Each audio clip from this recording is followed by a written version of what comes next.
Yes, that is fine. Okay, and here it says, Dr. Mike Yeadon has a degree in biochemistry and toxicology and a research-based PhD in respiratory pharmacology.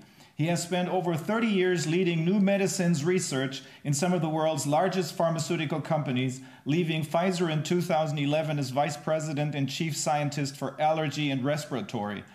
That was the most senior research position in this field in Pfizer. Since leaving Pfizer, Dr. Yeadon has founded his own biotech company, I think it's pronounced Ziarco, which was sold to the world's biggest drug company, Novartis, in 2007. So you do have an impressive background. Is there anything you would like to add to that? No, except that having sold Ziarco, I didn't retire, but I now consult to other startup companies. So I help the management of small biotechs. So I have clients around the world. I'm very lucky. And I have one that I can state publicly. Unfortunately, I just suddenly blanked on the name. Yes, the company is called Kinaset, K-I-N-A-S-E-T, Kinaset Therapeutics in Boston. And they've just succeeded in raising quite a lot of money, $10 million. And they will be making press releases on that achievement, and they will mention me as one of their advisors. So I wanted just to let you know I still advise biotech, so I'm still current. I just don't work for any employer anymore. Okay, let me just translate this because I'm not sure if our simultaneous translation is working yet. So I'll take over. Also Dr. Mike Yeadon hat einen absolut beeindruckenden Hintergrund. Er hat einen Grad in Biochemie und in Toxikologie, hat einen Doktortitel in Atmungspharmakologie, wie man es genau übersetzt, weiß ich auch nicht so richtig. 30 Jahre war er in neuen Medizin, in der Untersuchung von neuen Medikamenten unterwegs, in den größten Pharmaindustrien der Welt und ist 2011 bei Pfizer ausgeschieden als Vice President und Chief Scientist. Er hat eine eigene Firma gegründet, Ziarco, die hat er verkauft an Novartis, ist aber immer noch aktiv im Feld, hat eine weitere neue Firma und ist da immer noch als Berater unterwegs, hat also aktuelle Kenntnisse über das, worüber wir hier sprechen. Und was mich sehr beeindruckt ist der Anfang seines letzten Aufsatzes. This is really, I really like this quote you gave here. It's easier to fool people than it is to convince them that they've been fooled. Mark Twain. And that's exactly what we're talking about right now. That is the problem. Yeah. I was in conversation today with a PhD doctor I have known for 35 years since university, and I'm still struggling to persuade her of what I'm going to talk to you today. Mm-hmm. And it shows, and the reason is we haven't spoken for maybe a year, and so she has absorbed what the media has told her, and which is that we have 30,000 new infections every day, and that people are dying, and she's naturally connecting those two things. And I will tell you that they're no longer connected. So there are these PCR false positives, and there are some deaths, but they're not connected. At this point, the virus is not killing people. Mm-hmm. So yet, nevertheless, the PCR machine is providing frightening numbers, and it's keeping people fearful, in masks, locked down. For me, I think that's its purpose. And we believe the same thing, because that is the conclusion that we have arrived at after hearing so many experts from all over the world since July 10th, by the way. And none of them is in any way even remotely damaged. None of them can be put into the category of conspiracy theorists. But the biggest problem, you just alluded to it, is the mainstream media, which the very same people who invested their money into the pharmaceutical and the tech industry also invested money into in order to make this plan work. And I looked at I looked at your article, What SAGE Has Got Wrong. SAGE, can you briefly explain what that is? Yes, of course. So SAGE stands for Strategic Advisory Group for Emergencies. And basically, it's a group of scientists. It's meant to be the best scientists that we could have, that the government of the UK would turn to if there's an unusual emergency. But the problem, and they're probably a very good group of scientists mostly, but the problem is they have not handled this particular early in the year with the imminent arrival of this new virus. They set about creating a computer model, a mathematical model, to try and estimate what would happen. And they used the infection or case fatality ratio estimates from China, which were very high. And I'll come back to that in a moment. They were not seeing very many patients, but mostly they were very ill and then they would die. So the impression was gained of a very, very lethal virus. That's one thing. The other thing is they had not a single immunologist. I'll say it again. In their 100-member committee, not one cellular or clinical immunologist. I was appalled. I didn't know this till July. So they didn't have anyone even as amateur as me at immunology. But all of the statements I make about immunology, I've got from my 1981 undergraduate textbook written by Professor Ivan Reut, who is probably the most famous immunologist in Britain. He's still alive, he's 97. And so everything I say about surviving infection and becoming immune, we knew this when I was small, and it was old news then. So when people say, oh, you're making claims, the science isn't this advanced, and I have to tell them that I hold up my undergraduate textbook and I say it's in there. And then they look a little surprised. Anyway, so SAGE is an advisory committee for government, and I assert that it didn't have people with the right skills to properly assess what was coming towards them. So they assumed, I can see my honourable, I can see you, Professor Wodarg. I'm honoured to be in your presence, sir. I've listened to your testimony, and I'm a long way behind you. So you will be surprised, Professor Wodarg, when I tell you that the logic group of physicists and mathematicians on SAGE they used to estimate how many people would die, they said this is a new virus. Consequently, there will be no prior immunity in population. It's just, I fell over when I read the report. So you should understand that it may be a new virus, but nothing comes from nothing. Everything is related to everything else. And then when I heard it was a new coronavirus, I immediately went to the sequences to find out how related it was to other things. I was reassured that there was some similarity with many common cold-causing coronaviruses, and I reassured myself everything would be fine because there would probably be a high level of prior immunity, and that's true. But SAGE says there's no immunity, so that means everybody, 60% would have to be infected or 70% before herd immunity. And then they assumed that maybe 1 in 30 would die, which is crazy. It's maybe 1 in 1,000 or 1 in 500. So you can see already the numbers. What else do they do? Those are the main ones. Okay. They said it was much more lethal than it is, and they said almost everyone is vulnerable, which is not true. And so their estimate was that 500,000 people will die. And so immediately the country panicked because our political leaders are all what we would call classics and humanities graduates. None of them have any science, technology, engineering, or medicine. So they were told by SAGE that this disaster is coming and you must all hide. And so that's what they did. And that was the start of the disaster. And nothing has changed. We've still got the same Prime Minister who has a degree in Greek studies.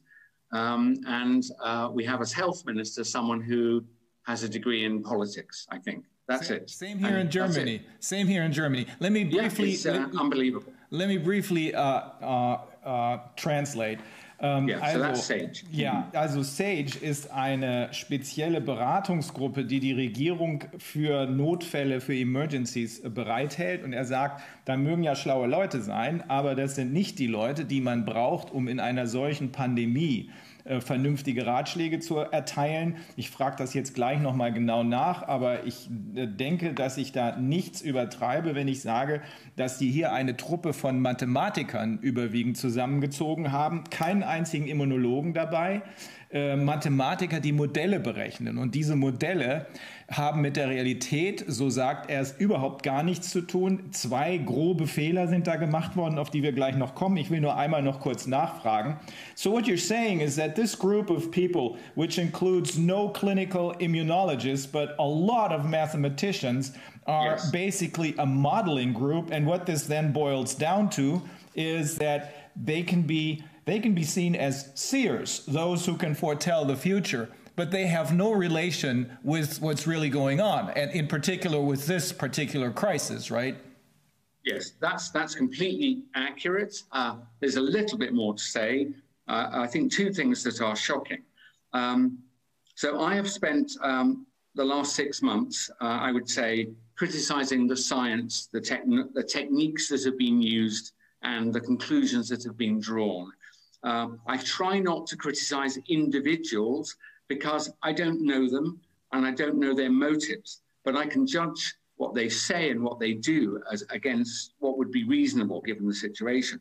So I will tell you that Professor Neil Ferguson of Imperial College London leads the modelling effort that you've just described, Rainer. And I don't know him at all, but I do know that his track record of predicting the scale of medical and veterinary emergencies is not very good. And interestingly, I think, I didn't realize it till this year, on every occasion, his estimates have been too high, sometimes by between 10-fold and 100-fold too high, every time. And there are 5 or 6 famous examples in the literature that relate to human infectious diseases, including one I'm sure that Professor Bodag is familiar with, but also things like foot and mouth disease spreading amongst farm animals and other things. So he has a tendency, I think, he calls it the precautionary principle. He has a tendency to set all of the variables to the, as it were, the worst end, and then you run the model, and of course it produces very frightening predictions, which are always too high. And his defense is, well, I didn't want to be wrong on the low side. But I would say that it's not precautionary to give people information that's so far from reality that they end up doing things that are reasonable if your predictions are correct, but wrong, damaging, and indeed lethally damaging if they're, in fact, if the predictions are wildly wrong, which they are. So that's one thing I will say about the modelling group led by Professor Neil Ferguson, who, by the way, for anyone listening, you would think that if he's modelling epidemics, pandemics, he would at least have some training in infectious diseases, maybe virology. You would hope something about immunology, something like this, detection methods. No, the man, his training is in theoretical physics. Oh, we have a very similar situation. I think the situation, by the way, is more or less similar all over the world, and probably not by accident, because we here, as our Secretary of Health, have a banker, and our Chancellor, of course, is a physicist. Let me, again, briefly, before maybe we can talk about those 2 basic flaws that they assume here. Let me again briefly translate this. Also sagt, die Mitglieder dieser Emergency-Gruppe sind überwiegend Leute, die von dieser konkreten Situation nicht den Hauch einer Ahnung haben. Er drückt sich da wesentlich zurückhaltender aus, als ich es gerade tue, weil eben keine klinischen Immunologen darunter sind. Es sind Mathematiker überwiegend und die sind so eine Art Wahrsagertruppe in diesem Zusammenhang, liegen vollkommen neben der Realität. Warum das so ist, wird er uns gleich erklären. Der Chef dieser Gruppe ist Neil Ferguson vom Imperial College. Er sagt ausdrücklich, er kennt den Mann nicht und deswegen kann er über ihn persönlich nichts sagen. Was er aber sagen kann, ist, dass er dadurch auffällt, dass er eigentlich mit allem, was er jemals gesagt hat, daneben liegt. Genauso wie unser Professor Drosten hat er schon in der Schweinegrippe ein 10- oder noch mehrfaches der tatsächlichen Risiken vorhergesagt. die da nie eingetreten sind, sodass man im Ergebnis sagen kann, mit Hilfe dieser Aussagen wurden und werden jetzt wieder Menschen dazu gebracht, an furchtbarste Szenarien zu glauben, sodass sie eben alles das mitmachen, was man ihnen vorschlägt, um diese furchtbaren Szenarien, Hunderttausende, Millionen von Toten zu vermeiden. I just explained that they're using these wildly wrong estimates. By the way, same here in Germany with Professor Drosten, who through the WHO and in collaboration, as we can see with Neil Ferguson, is trying to scare the hell out of the world. But okay, go ahead. Maybe we should talk about those two basic flaws in their assumptions. Yes, we can do that. What would you like to talk about first? Yes, I wanted just to complete just a very brief description of SAGE. Yeah. So far we've talked about the mathematical modeling group led by Professor Neil Ferguson, but that's only one of three sort of subcommittees of SAGE. So the first one is modeling, what's going to happen, how many people will be infected, how many deaths, and so on. But there are two other groups. The first is you may be familiar with it because the WHO has the same, and it's called the Non-Pharmaceutical Interventions Group. Yeah. So when a new disease arrives, reasonably enough, they will say, well, we don't know how to prevent it or treat it initially. So how can we mitigate it by using non-drug methods to help people not become infected? And so you get the familiar, now familiar, I'd never heard of these, now familiar things like lockdown, a word I've never heard of except in a prison drama, but I've never heard of it before. So lockdown is one method that this non-pharmaceutical interventions group, it's a subcommittee of SAGE. I will say, I may confuse things, but I'm not going to name names because you'll be able to find them out. But the interesting thing is that there's a small group of people, I think it's 7 or 8, it's no more. SAGE has 100 scientists, but there are 7 or 8 only. They appear on every one of these subcommittees, and they also appear in all the press statements when they're standing next to the ministers. So if you wanted to if you wanted to imbue any of this stuff with motive, you would be able to see how it would be done, because it's the same small number of people. Anyway, so the second group, the first group is modeling, the second non-pharmaceutical interventions. And their job was to work out what measures could be taken in order to protect the population. And I'm mentioning it because we are in it now. We're in it in France, we're in it in the UK. We call it lockdown or restrictions. It's the same group that also said, well, if we can't prevent you catching the disease, if we can't treat you, what we'll do is minimize the chances you'll catch it. So we'll make you wear masks. And that's an intervention for which I knew there was no evidence it would work. I've spent my entire life working in deposition of respirable particles into the pulmonary tract of humans and animals. So when I heard that you should be using masks, I knew that that was a stretch, shall we say. So, but that's a protection method that this team recommended. And then the other one is the rather dystopian phrase, social distancing. I'd never heard of this phrase either. So yes, lockdown, masks, social distancing, and there are probably other things. Oh yes, restricting certain shops and normal business and social activities. So this thing, and their group seemed honourable enough, but you can see the work product, I think, is deranged, because I've read through the recommendations, and then I've looked for the scientific evidence that underscores their usefulness, given that all of them are very disturbing to the economy, and worse than that, they lead, I think, directly to deaths because the population no longer has good access to each other and to healthcare services. So all of these measures, I wanted them to be supported by strong evidence, and they're not. So I've read all their reports. Their reports have been made public, although they were secret. They were made public because a businessman brought the government to court to say that these measures were unconstitutional and unreasonable. And part of the court case involved forcing SAGE to reveal all of its minutes to that day. And so we are privileged to be able to read all the minutes, and very entertaining they are. So that was the second group. So Rainer, perhaps I'll let you describe that to your colleagues, and then we'll come to the third group, and then that's frightening as well. Thank you. Also, es gibt eine Untergruppe in dieser SAGE-Gruppe, also in dieser in diesem Notfallberatungsgremium, das aus insgesamt 100 Wissenschaftlern besteht, wie wir eben gehört haben, überwiegend Leute, die von dem, was hier betroffen ist, keine Ahnung haben, Mathematiker, letzten Endes Wahrsager, die versuchen irgendwie vorherzusagen mit irgendwelchen Zahlen.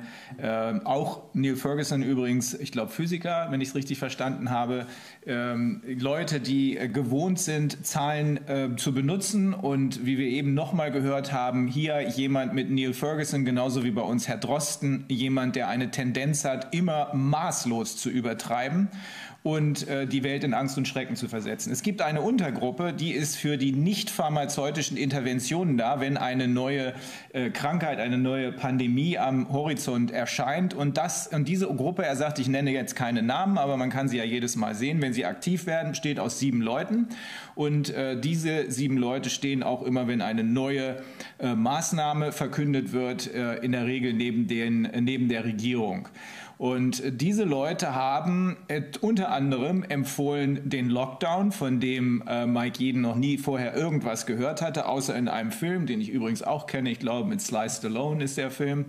Und dann natürlich die Masken und das sogenannte Social Distancing. Für alle diese Maßnahmen, sagt Mike Yeadon, gibt es 0 Evidenz, dass die in irgendeiner Weise irgendwas bringen. Nichts. Im Gegenteil, sie sorgen für Tote, weil die Menschen sich nicht mehr nah genug sind, weil die Menschen nicht in der Lage sind, auf benötigte medizinische Maßnahmen zuzugreifen. Gerade das Social Distancing zerstört all diese Möglichkeiten, auch miteinander zu kommunizieren. Darauf hat er eben kurz hingewiesen. Okay, so. Okay, then the third group, if there are others I don't know about them, but there is a third group. I'm not sure what its formal name is, but the easy way to understand it is psychological operations. Basically, the psychological operations group is replete with psychologists and people who understand motivation and fear and so on. And their job, their legitimate job, I think, was to make sure that in an emergency, that the government had at its disposal every single tool to get the public to do what the government wanted. You could understand, I do understand this. It's the reason it exists is legitimate, because if an emergency was announced and lots of people didn't believe it, they would just go, well, I'm not going to do what you tell me. And so this group exists frankly, is to raise the fear level. And it even says so in one of their minutes. It says, it seems from our survey that most people do not feel sufficient personal threat, and therefore we need to increase our methods, which I found chilling. I do too. So I'll just stop and so you can describe it. I don't really know anything about them. It's not my field, but I wanted your colleagues to know that it is and what they are doing. I think it's extremely important, because that is the level on which this is the playing field, really. Yes. Also er sagt, es gibt eine dritte Gruppe, die ist für Psychological Operations, also für psychologische Operationen zuständig. Da sind natürlich Psychologen drin, die dafür ausgebildet sind, Leute zu motivieren, zu steuern. Hier in diesem Zusammenhang auch die Leute notfalls in Angst zu versetzen, ich würde sagen in Panik zu versetzen. Deren Job ist es, in einem Notfall die Menschen dazu zu bringen, das zu tun, was das Government für erforderlich hält. Und wir haben eben von ihm gehört, dass da exakt das Gleiche geschehen ist, wie das, was hier aufgrund des sogenannten Panikpapiers geschehen ist. Nämlich, es wurde in den internen Instruktionen darüber gesprochen, dass es sehr wichtig ist, den Angst- oder Paniklevel zu erhöhen. Die Menschen hätten noch nicht Angst genug. The very same thing happened here, Mike. Wow. There was a paper that was leaked by the Secretary of the Interior. I mean, he didn't leak it, but it was produced at that institution, and it explicitly calls for making little children feel responsible for their parents' or grandparents' tortured death if they do not adhere to the measures. That is definitely terrible. Chilling. Yeah, but exactly, that exactly fits. Yes, we have the same sort of thing. The phrase that has been used. There are lots of phrases. You see them when one of these phrases when you know it comes from Sage, it suddenly appears from nowhere. You've probably never heard it before, and you hear it from every TV channel, radio station, and newspaper the next day, and you keep hearing it. So once you are alert to this, I'm not paranoid. I've just literally taken notes. I thought I've never heard that before. And just one example, it's separate from this conversation, but very related to the matter at hand. So when the Great Barrington Declaration was launched, and I would say they were a very courageous group of people who we have a phrase in Britain, a statement of the bleeding obvious. You know, it basically is a sarcastic phrase to say, well, yes. Yeah. So basically they stated what is well known, which is that some people are immune, and when they are infected and recover, which most they do, they are also immune. And so very quickly you run out of vulnerable, susceptible people to infect, and the thing stops. Unfortunately, the SAGE are unaware of this, or have deliberately kept themselves unaware of this. And so it's like immunity doesn't exist. And in relation to what we were just talking about, the day after the Great Barrington Declaration was launched, I heard a phrase I've never heard before called "let it rip."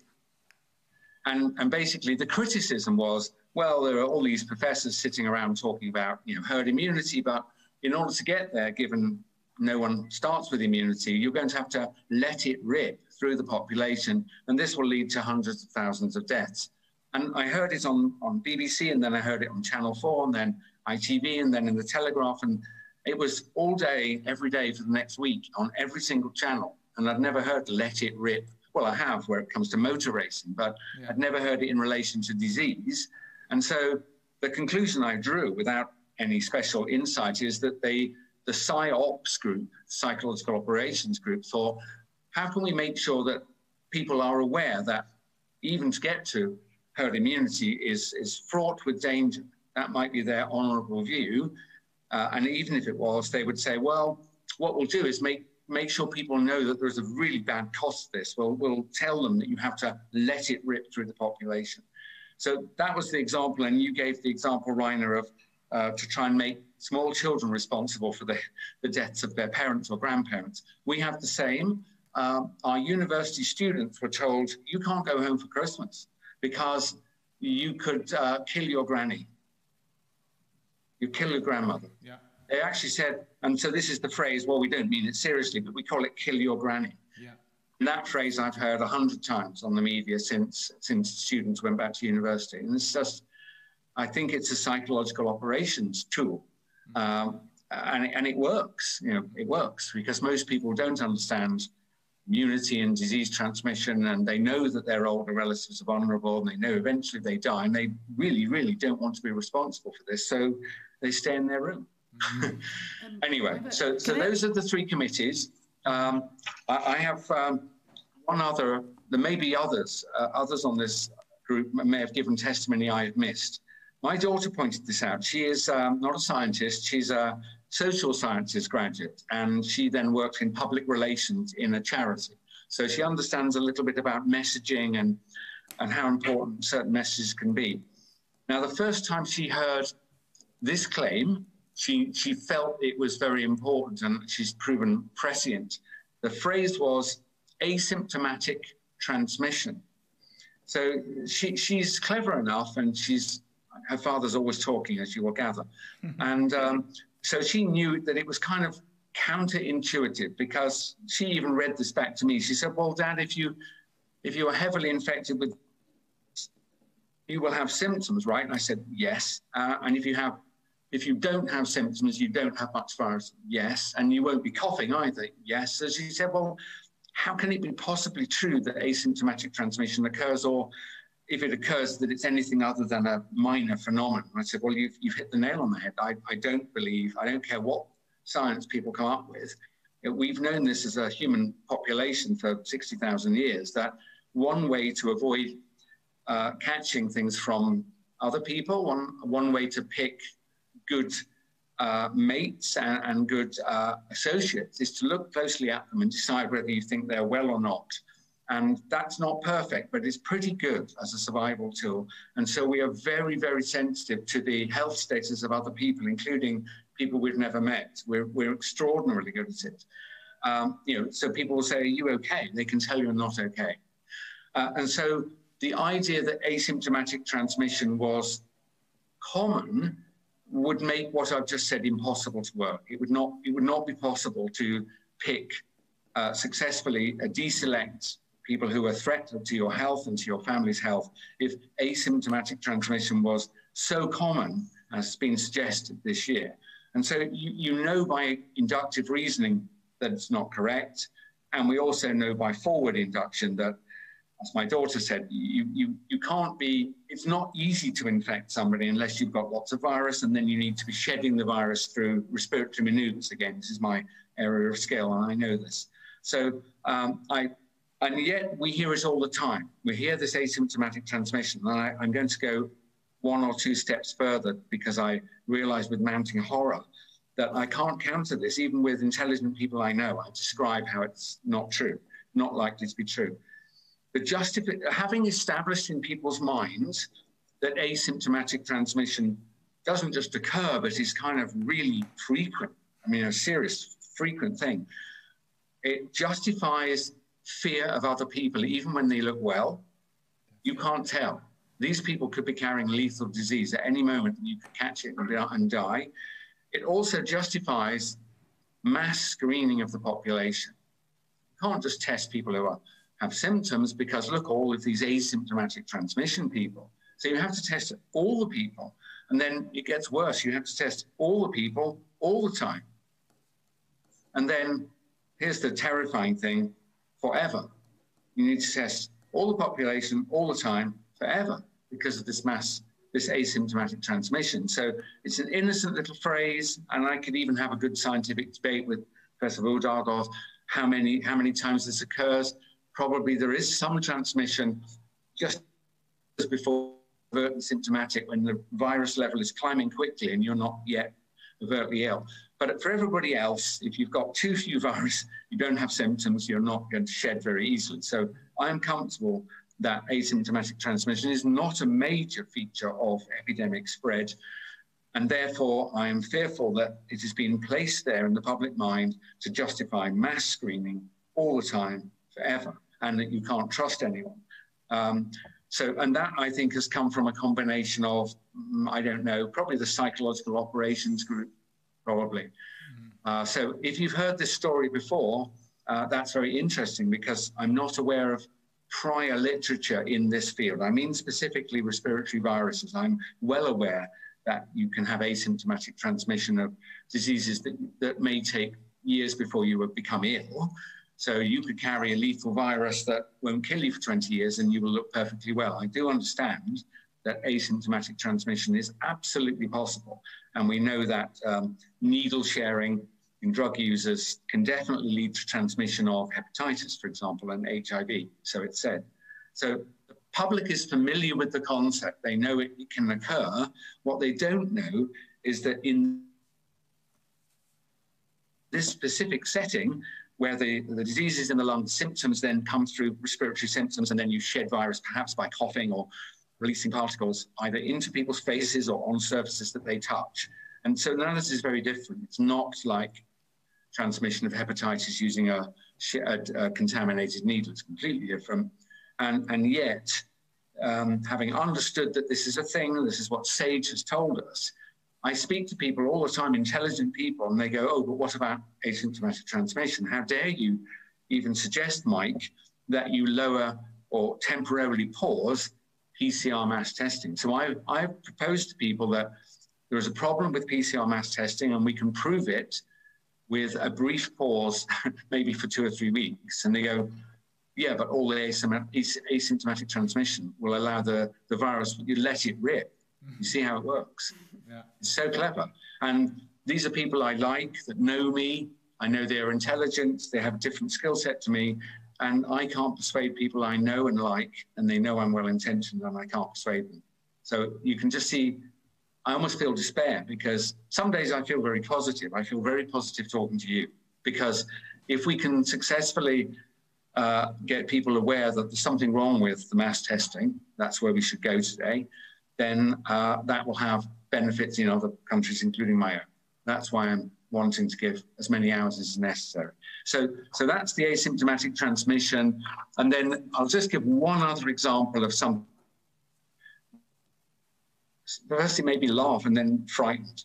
So the modelling group, the first group of SAGE that I described, led by Professor Neil Ferguson, and it's full of mathematicians mostly. They're mostly mathematicians. I'm sure they're very good mathematicians and perfectly good individuals as human beings, but they're modelling a phenomena. Their biggest concern is usually what's called the R rate, how quickly the infection spreads from one person to another. And then they're also concerned with the non-pharmaceutical interventions. If we can prevent contacts between people, that will slow it down. I've never seen them concerned with how much prior immunity there was in the population, which seems rather important to me. And we now have, it seems to me, floating independently and completely outside of the awareness sphere of SAGE and of government, an enormous amount of literature on prior immunity and even immunity in the present day. And you can literally hold the paper up in front of people and they go, yeah, but 510,000 deaths, mate. You know, it's so difficult. They believe what they've been told. And I say, well, you know, that's not true, because look, 50% of people have prior immunity. And they go, well, you don't know that that will work. And I go, well, I do actually. Look, here's what happened with SARS in 2003. So it's so difficult. And then I'm just going to now talk about something. So Professor Woodard may shoot me down at this point, but I hope not. No. So the math, well, I don't mind. You know, if I'm wrong, I want to be corrected. I have no reason to want to say anything other than the truth. So if I'm wrong, I want to be corrected so I can be right next time. So the mathematical modelers on the modelling group, they asserted that the lockdown in Britain, which started on March the 23rd, excuse me, there's traffic. Yes. So the modelling group said when not very many people died, by summer there were 40,000 people in Britain who had died within 28 days of having had a positive PCR test. So I'm resisting saying that they died because of the infection. Some of them probably did, but I'll just stick to the facts. 40,000 people had died within 28 days of a positive test by summer. And you'll remember that Imperial College told us that roughly 110,000 people should die. So I'm not joking. I had a conversation with email with one of these people, one of these modelers, and he more or less said, well, I'm not sure where all the missing dead people are. You know, it's literally, instead of saying, well, maybe my model is wrong, he wondered where the 470,000 dead people were. You know, why haven't they happened? I'm not kidding. He was so convinced his model was correct that he said to me, well, I'm fearful that 470 dead will, you know, they will appear if we don't do something. And so here's where they went. They said they assumed that the lockdown was so effective at preventing transmission that almost no one had been infected. So that 40,000 had come from infecting a tiny number of people. And so eventually they convinced the Prime Minister that basically the pandemic has not really started in Britain. They said only 7% of the population have been exposed, so 93% are still vulnerable. And remember, no one has immunity. So basically they were telling the Prime Minister in August that we're back in, it's like Groundhog Day. Yeah, we go round and round. Because I would say most people would say 93% is roughly the same as 100%. They're very similar. And so they literally told the Prime Minister, their models say, we have this model, and it says we are the same threat as we were in February. And so, and you know how this was manifest, because people were saying, well, show me how you think people will die. And then we got a phrase that we've heard again and again, which is kind of bizarre because it doesn't happen. So they started talking about second wave. Now, forgive me, but if you have an unmitigated spread of a new virus through a population, it may spread very quickly. We think this one does spread very quickly. And so before we even got to lockdown, I think the virus has been in the country long enough for it probably have gone from one end to the other and back again. And so I think the idea that only 7% have been exposed seemed really surprising, very unusual, and completely counterintuitive, say, to every winter season of influenza. We know this doesn't take 9 months or 10 months to travel through the country. It takes maybe 2 or 3 or 4 months, and then it's done. So they said there's going to be a second wave, and they show you that you can go and find it online. It's a public document, and it looks just like the first wave, where time goes on and there's not much happening, and then you start to see a few deaths, and then it goes exponential, and it climbs and climbs and climbs, and then for some reason they don't seem to describe, they don't seem to understand why it turns. They really don't. It turns, and then gradually it falls again. And this time, their second wave was twice as big as the first one. I don't know how they got that. They literally, I've written to them politely as a fellow academic, as it were, and said that's very interesting. So would you mind explaining to me why you predict the curve is twice as big in terms of numbers of death, when surely at worst there could be no change in immune status? And I argue many people are now, they didn't answer a call. So basically, I hope it's just inexpert mathematicians trying their best to, as it were, create a model that accounts for what they have seen, and therefore they can provide appropriate warnings. You can see I'm trying desperately hard to say that it's not a conspiracy, because I have no evidence directly from them. I have no evidence directly that it's a conspiracy. Personally, all of my instincts are shouting conspiracy, okay, as a human being. But as a scientist, I can't point to the smoking gun that says that they've made this up on purpose. So what I can say is the group had no immunologists, didn't have anybody that could sense check what they were saying, just to check, does this make any sense? And they have produced, and this is now the current operating plan for UK, and it's why I'm here. It's why I'm in France, because the country is the Prime Minister and the ministers think the country is under severe threat of second wave, and so they've locked down harder for longer. And the most frightening thing I've ever heard this year is they've made international outbound travel illegal except for certain prescribed purposes. So as a private citizen, if I went home to visit my children or grandchildren, it would be illegal for me to leave my country to come back here to my property in France, a country that welcomes me. So I have not gone home. I've just decided this is very bad, you know, that this has never happened even in wartime, and there's no reason for it. And I could be paranoid, or I could be being sensible. I've just decided I'm not going home until this absurd law is removed. It's an affront, and it's frightening. Mm-hmm. So there you go. That's probably the end of a description of SAGE as a modelling group with psychological operations, non-pharmaceutical interventions, that there's a small group of 7 people or 8 people that sit on all of the subcommittees. They also interact directly with the Prime Minister and with the public. So you can see that if you, I'm not saying there is, but if you wanted to fix things in a particular way, it's very easy, because there are so few actors in the drama. And we'll talk shortly, I think, maybe long, that we will eventually get to PCR testing, and there's something very mysterious there that has happened that also brings it into the orbit of only one person, which is interesting. That was not true in the spring.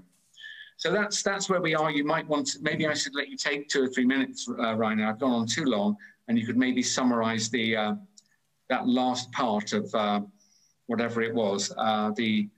Yes, it was about second waves and asymptomatic transmission. Those are the 2 things I think I've said that you've not had a chance to translate. Okay, before I start translating, many of our viewers are English language viewers, so okay. This is perfect, but some of them they speak only German, of course here in Germany, but also in Switzerland and in Austria. So I'm going to translate this, but let me just start out saying one thing. What you're describing is completely 1,000% identical to what's been going on here in this country and in the United States and in Canada. I will just comment then that that's amazing, because why would they be the same? Yeah. They're supposed to be independent groups thinking very hard about their own country situation. And I believe I've described to you maybe half a dozen things that are brand new and I've never heard before and that don't make any sense. So, yeah, okay. So the only countries where it went differently is, of course, Sweden. Yes. But despite Sweden's almost going through this whole thing unscathed, I mean, few things happened, of course, but just like with every seasonal flu, there are, of course, serious cases of illness, and there are, of course, people who die, and we all regret this. So none of us is denying that there is something out there. We're just saying it's not what they claim it is. Okay, let me translate. Okay. Also, Mike Yeadon sagt, er hat sich gewundert über diese psychologischen Operationen. Er hat auf der einen Seite zwar nachvollziehen können, dass es wichtig ist, dass man die Bevölkerung in schwierigen, gefährlichen Situationen in Anführungsstrichen unter Kontrolle bringt und dass man dafür auch psychologische Tricks braucht. Aber das, was er hier gesehen hat, das hat alles getoppt, was er bisher jemals gesehen hat. Er macht sich große Sorgen darüber, hofft, dass das alles keine Verschwörungstheorie ist, sondern dass hier einfach aus Versehen Fehler gemacht wurden von denjenigen, die all das, was jetzt abgelaufen ist und immer noch läuft, zu verantworten haben.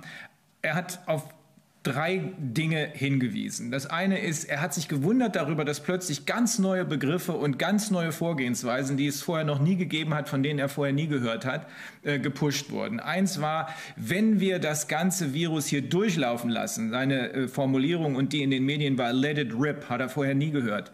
Wenn wir das durchlaufen lassen, dann werden Hunderttausende sterben. Wieder Neil Ferguson ganz vorne, der erzählt hat, hier 400.000 Tote. Und die hat es bis heute nicht gegeben.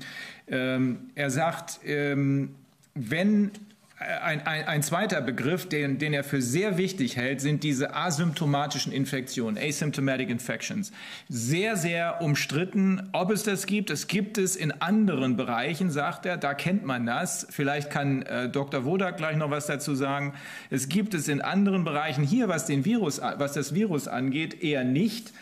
Und wenn, dann sind die asymptomatischen Infektionen so zu vernachlässigen, dass sie hier keine Rolle spielen. By the way, even the CDC agrees on this as far as the asymptomatic infections are concerned, because what's his name, Fauci, he said, this is absolutely negligible. It doesn't play a role here.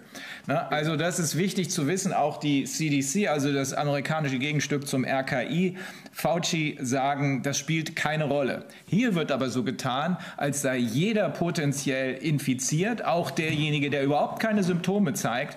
Und dem Grunde nach ist das komplett 1000%ig falsch. Ich habe darüber mit Professor Hockertz hier gesprochen, der sagte, wir können uns auf folgende Argumentation einigen. Asymptomatische Infektionen sind hoch umstritten.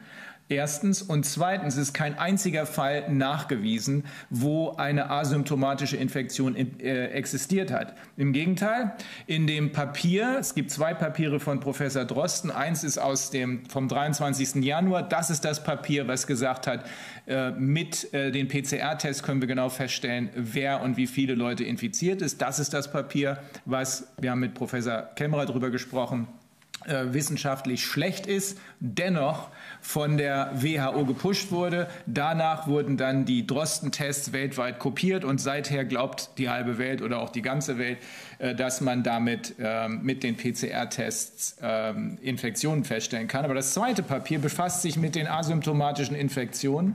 Das ist ein Papier, das als als Preprint am 30. Januar rauskam. Und da wird davon gesprochen, und das ist ja erforderlich, um die Panik zu verbreiten. Man muss vor jedem Angst haben. Da wird davon gesprochen, dass es eine Chinesin aus Wuhan gegeben habe, die nach Frankfurt eingereist ist und dann weiter, glaube ich, nach Bayern zu Webasto, keinerlei Symptome gehabt habe und da eine Menge Leute infiziert habe. Als dieses Preprint bekannt wurde, hat sich ein Wissenschaftsjournalist, glaube ich, namens Kai Kupferschmidt gemeldet und gesagt, das stimmt nicht. Die Frau hatte Infektionen, denn sie hat Paracetamol, also ein Schmerzmittel eingenommen, was man gegen Grippesymptome nimmt. Also niemand schmeißt sich das ein, weil es so toll schmeckt, sondern die hatte Infektion. Wahrscheinlich sogar relativ schwere Krankheitssymptome. Wer Paracetamol nimmt, der ist in der Regel krank. Ja. Und trotzdem, obwohl Drosten das wusste, hat er dieses Preprint kurze Zeit später ohne jede Abänderung veröffentlicht.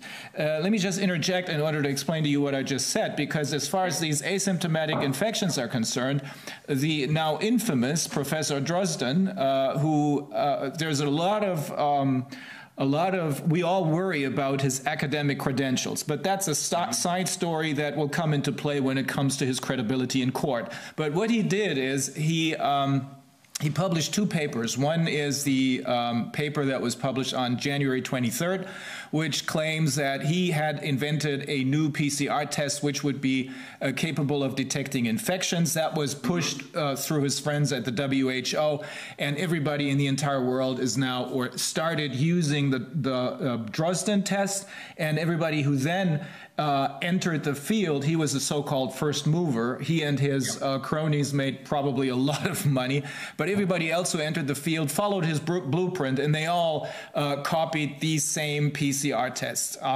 But I'm also saying there is another paper which he published as a preprint on January the 30th, and in this paper he claims that there are asymptomatic infections, because you need this in order to spread as much panic as possible by making everybody afraid of everybody.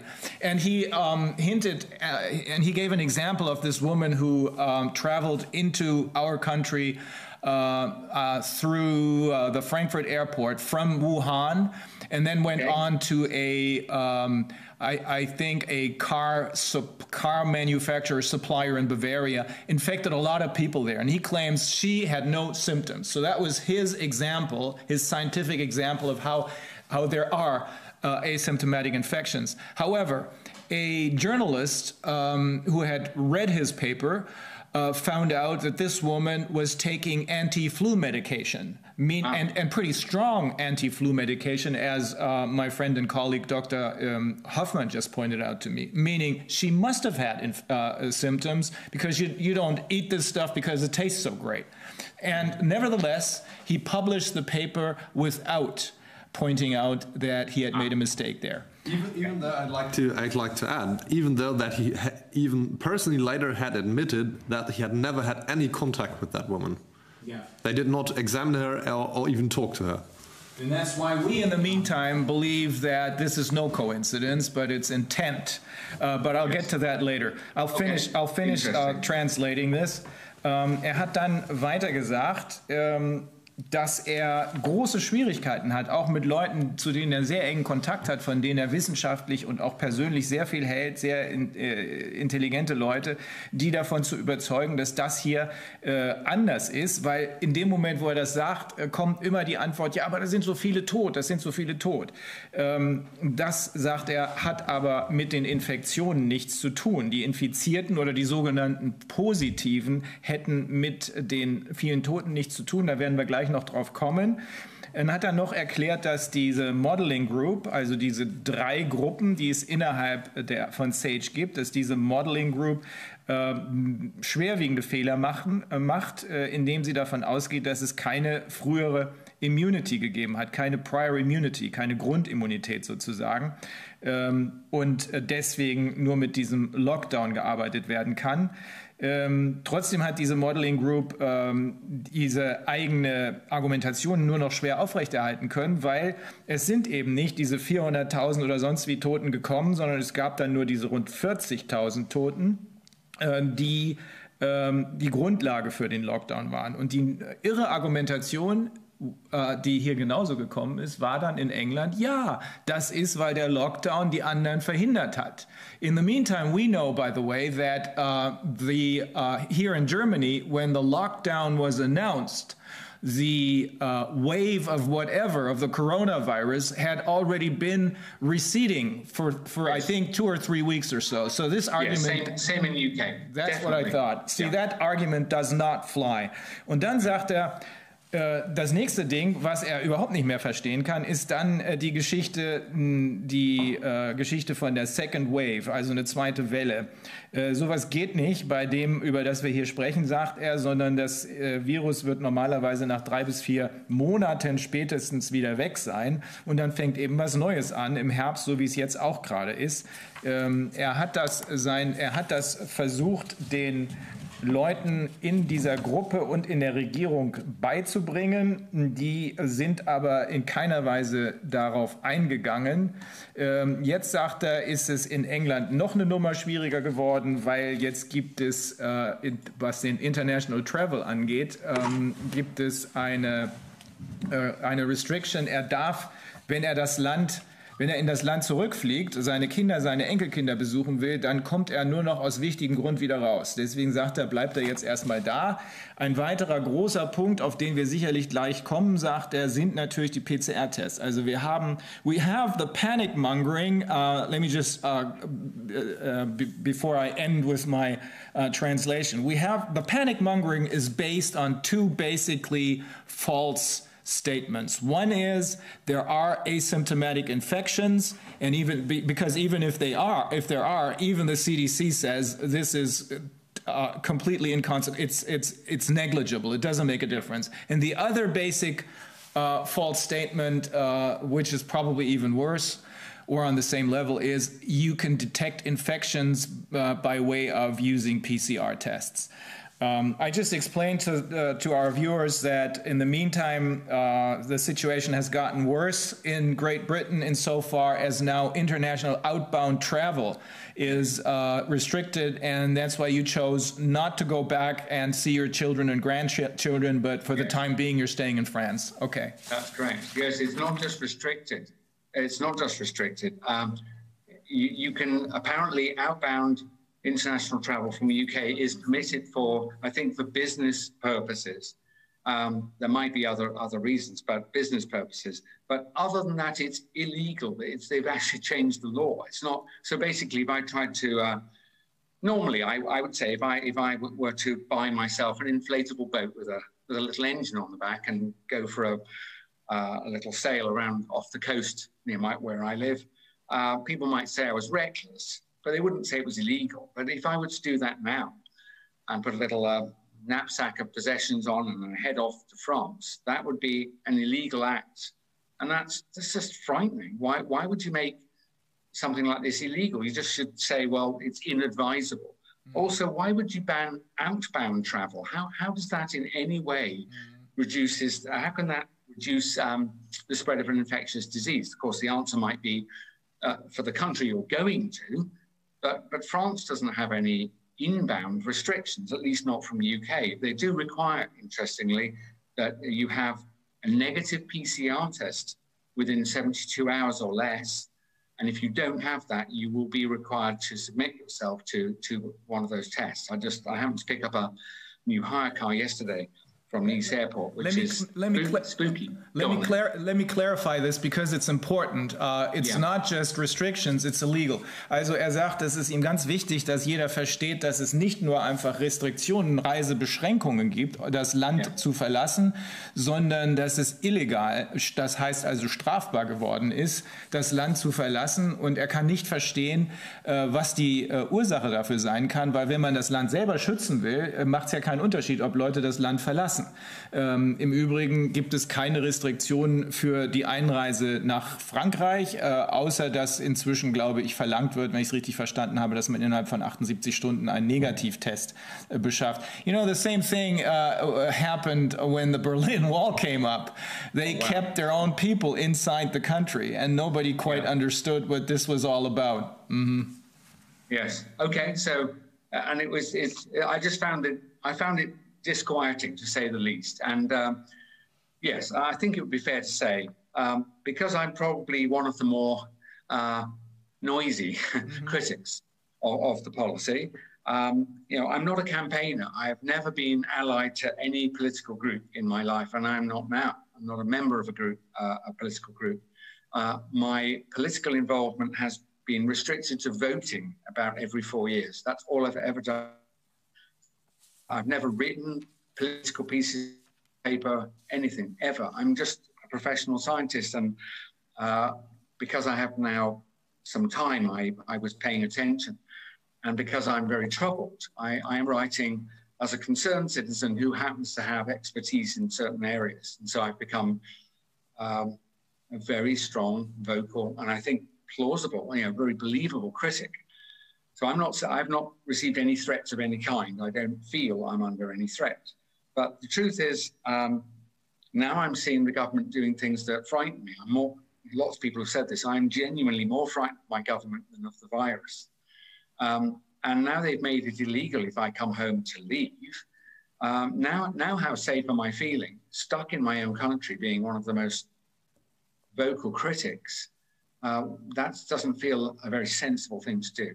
So I just decided, well, I like Nice. I'm going to stay here. Why wouldn't I stay here? I can't come back. So I might as well just stay here. We have there's Zoom calls, and I speak to my children and grandchildren every day. That's all we can do. And of course, if this is all benign, if this is all natural, it will soon pass, right? Like every other infectious disease. So if it doesn't pass quickly, then maybe I'm right to be concerned, and I'd rather be here. Mm-hmm. So anyway, I notice we've been joined by Dr. Claire Craig, and maybe I could just take one moment just to describe so that Dr. Craig, I work with Dr. Craig, and I like her very much. She's a very clever person, spots things I miss, and I hope vice versa. So Claire, so far, after an hour, I've just, I think, adequately described SAGE and its subcommittees and some of the happenings from subcommittees, like the non-pharmaceutical interventions, some of the key phrases like let it rip and kill a granny. There's all sorts of PsyOps stuff. And I've talked about the modelling. I've talked about this sort of unaccountable second wave phenomenon to try and explain where the missing 470,000 deaths that haven't occurred, where are they? And so they've come up with a model that could capture them, as it were. I'm making the assumption they are honourable. At least some of the people doing the modelling are genuine mathematicians trying to work this out. And then yes, so the modelling, we think, has gone a bit wrong. The psychological operations are designed to scare the population, and they do have a legitimate purpose in a genuine emergency, is to, frankly, make people do what's good for them. So I understand the reason it exists in the emergency planning group. And then the non-pharmaceutical intervention group likewise exists because with a new threat, you have to do what you can do. So they've come up with things like lockdown, masks, social distancing, and so on. But I think even if this starts an attempt to counter a new virus, it's become itself a pathology. I think that's not even a particularly radical step. So that's as far as and then we talked a bit, Claire, about asymptomatic transmission and how that justifies mass screening all the time, forever, because otherwise how are you going to find these people who are a threat to you? So I think that's about as far as we got. And if the committee wanted to, and we were to turn to PCR, what we could do is do this together, because I probably have certain things I would want to say, and I know you've got additional observations that you've told me about that I would inadequately describe. And so you're not late, you haven't missed anything. In fact, you've timed it perfectly. Thank you very much for having me. Can I just make one little observation about the massive thing? I've tried, and I can't say that I've succeeded because that's the nature of scientific literature, but I tried to look at all the studies that reported asymptomatic spread. And when I found the original papers, there were two types of paper. There were the papers that said asymptomatic spread was a serious thing. There were these super spreaders and it was a dangerous thing we had to sort out. And there were papers that said, well, we couldn't find that. We found the opposite. And the papers that said that it was a big deal, they were all Chinese publications. Interesting. Okay. So in essence, there's thus far, I spoke with one of the German immunologists, I think he is one, Professor Hockertz, and he explained to me that there's no scientific evidence thus far. There's never been scientific evidence. It's a matter of a very hot debate whether asymptomatic infections exist or not, but he says thus far no evidence for it has ever been found. And I explained about the assertion of Professor Drosten, who started all this from here in Germany with the help of the WHO, that he mentioned one example, and it turns out that the example that he mentioned of a woman traveling from China, from Wuhan through Frankfurt to Bavaria to a automobile supplier, and infecting a lot of people without showing any symptoms is wrong, because a journalist found out that this woman was taking anti-flu medication, pretty strong anti-flu medication. So even that example, which he was trying to make in order to show that everybody should be afraid of everyone, is wrong. And you haven't found any such evidence either, if I got you correctly, right?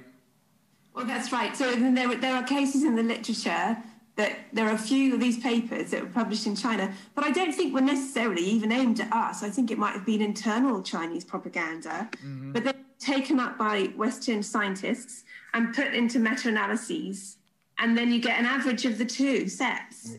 The raw data was there were this binary grouping in the raw data.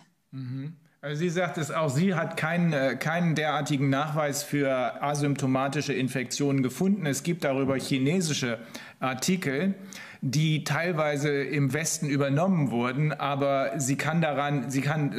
there's nothing it's not possible to check on whether what they're saying in these articles is correct or not. What, the Chinese ones? Yeah. They look like proper scientific articles with a team, and they look all right. Okay, also es sieht aus, als wären sie sagt, die sehen aus wie wissenschaftliche Artikel, aber sie hat da offenbar ihre Zweifel. Okay, go ahead. I have one question before we move over to the PCR test with regards to the SAGE. Is there a timeline that you could see? When did they start with the minutes that you were able to see? Dr. Yeadon, at what time did they come out? Because from when is our panic paper? The panic, I think May was in May of this year. I think it was in May, but yours was, I just had the idea that we're looking for the spider and the web. Where does all this origin from? Right. In case there's... Claire, you might remember as well, but basically there is a businessman, Mr. Simon Dolan, D-O-L-A-N, Dolan. And basically, he was bringing a judicial review against whether the government's lockdown was an appropriate thing to do. I don't remember the legal details. But as part of this exchange with the government, the judge, I guess, ruled that SAGE minutes, the minutes of this committee, must be published. Otherwise, how can we examine whether what they were doing was reasonable? And I think, Claire, that was released in early second half, maybe June, July, something like that. Okay, but when were these minutes taken? Do you remember that? I think they started in February. I think. I could, if it's very important to get the dates right, then can we just park, as we would say? Can we park this, and I can find that out for you and let Rainer know. Yeah, is it really important? Well, I think it's important for investigation. The date isn't so important, I don't think. But the date isn't so important. It's the content of the minutes, right? But it's also maybe if I can get a link to all the minutes, I can just let you have that, and you can go and read. Yeah. If I can't find them, I know people. So I will say a link to all the SAGE minutes.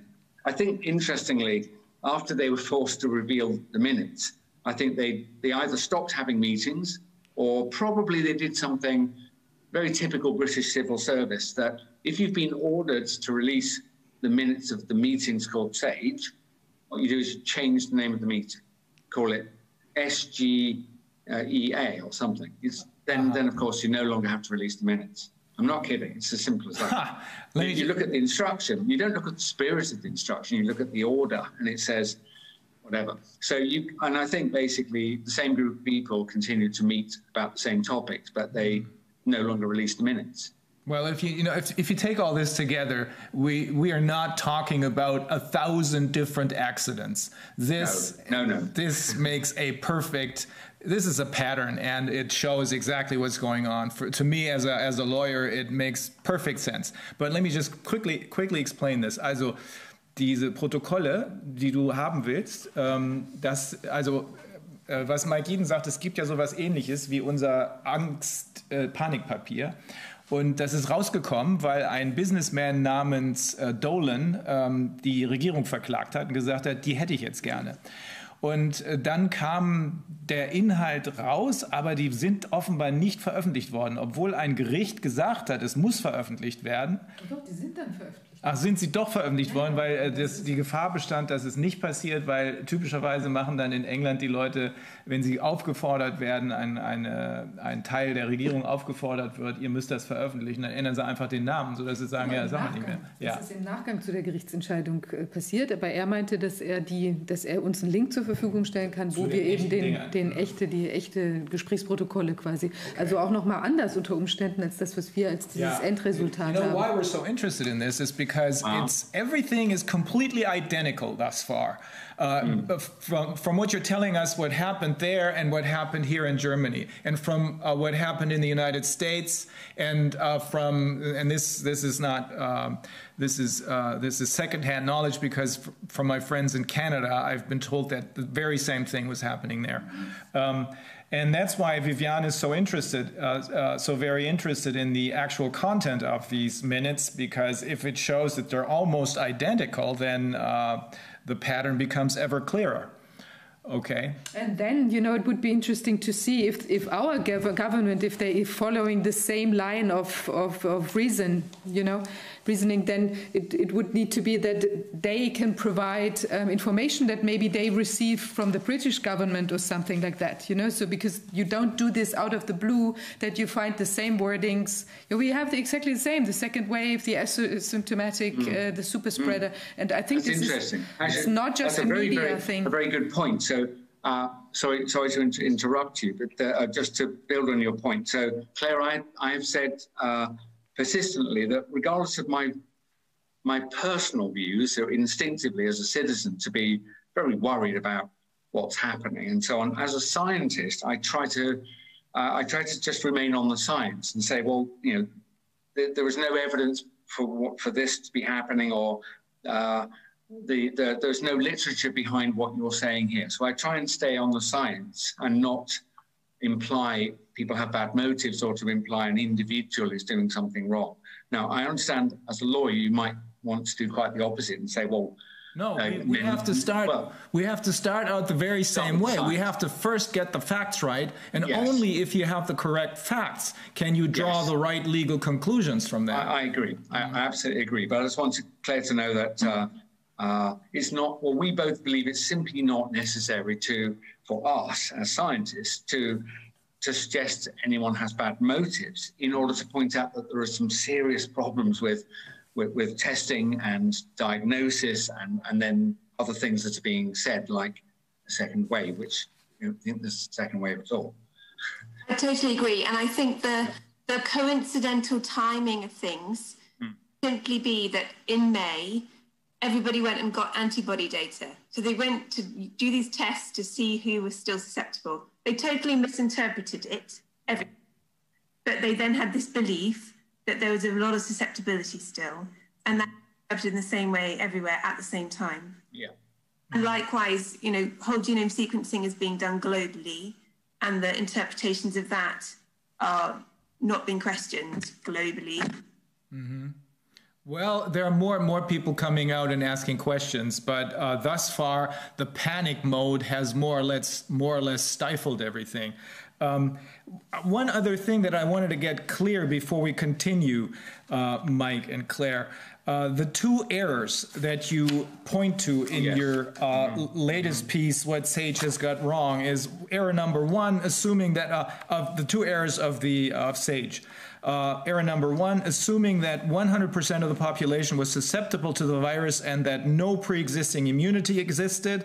And error number 2, the belief that the percentage of the population that has been infected can be determined by surveying what fraction of the population has antibodies. And you drew, there's a graphic in that paper. Can you quickly explain this? Because we're gonna get a link to this paper and to the graphic, I think, on our website as well, because this is really easy to understand, I think. It is exactly. So again, I credit my non-scientific clever daughter, because I was describing it and she said, but it's too complicated. But she drew a pie chart and she said, well, you don't need, so on the left side, you will see a circle representing all of the people in the country, 100% of the people. It's just an open circle. And she said, well, SAGE has not referred to anyone having prior immunity, even though, and I'll just give this example because everybody knows it from school, that if you've been infected in the old days with cowpox, you're not susceptible to catching smallpox, which was a very, very serious and lethal disease. And we knew this from an experiment conducted by Mr. Edward Jenner.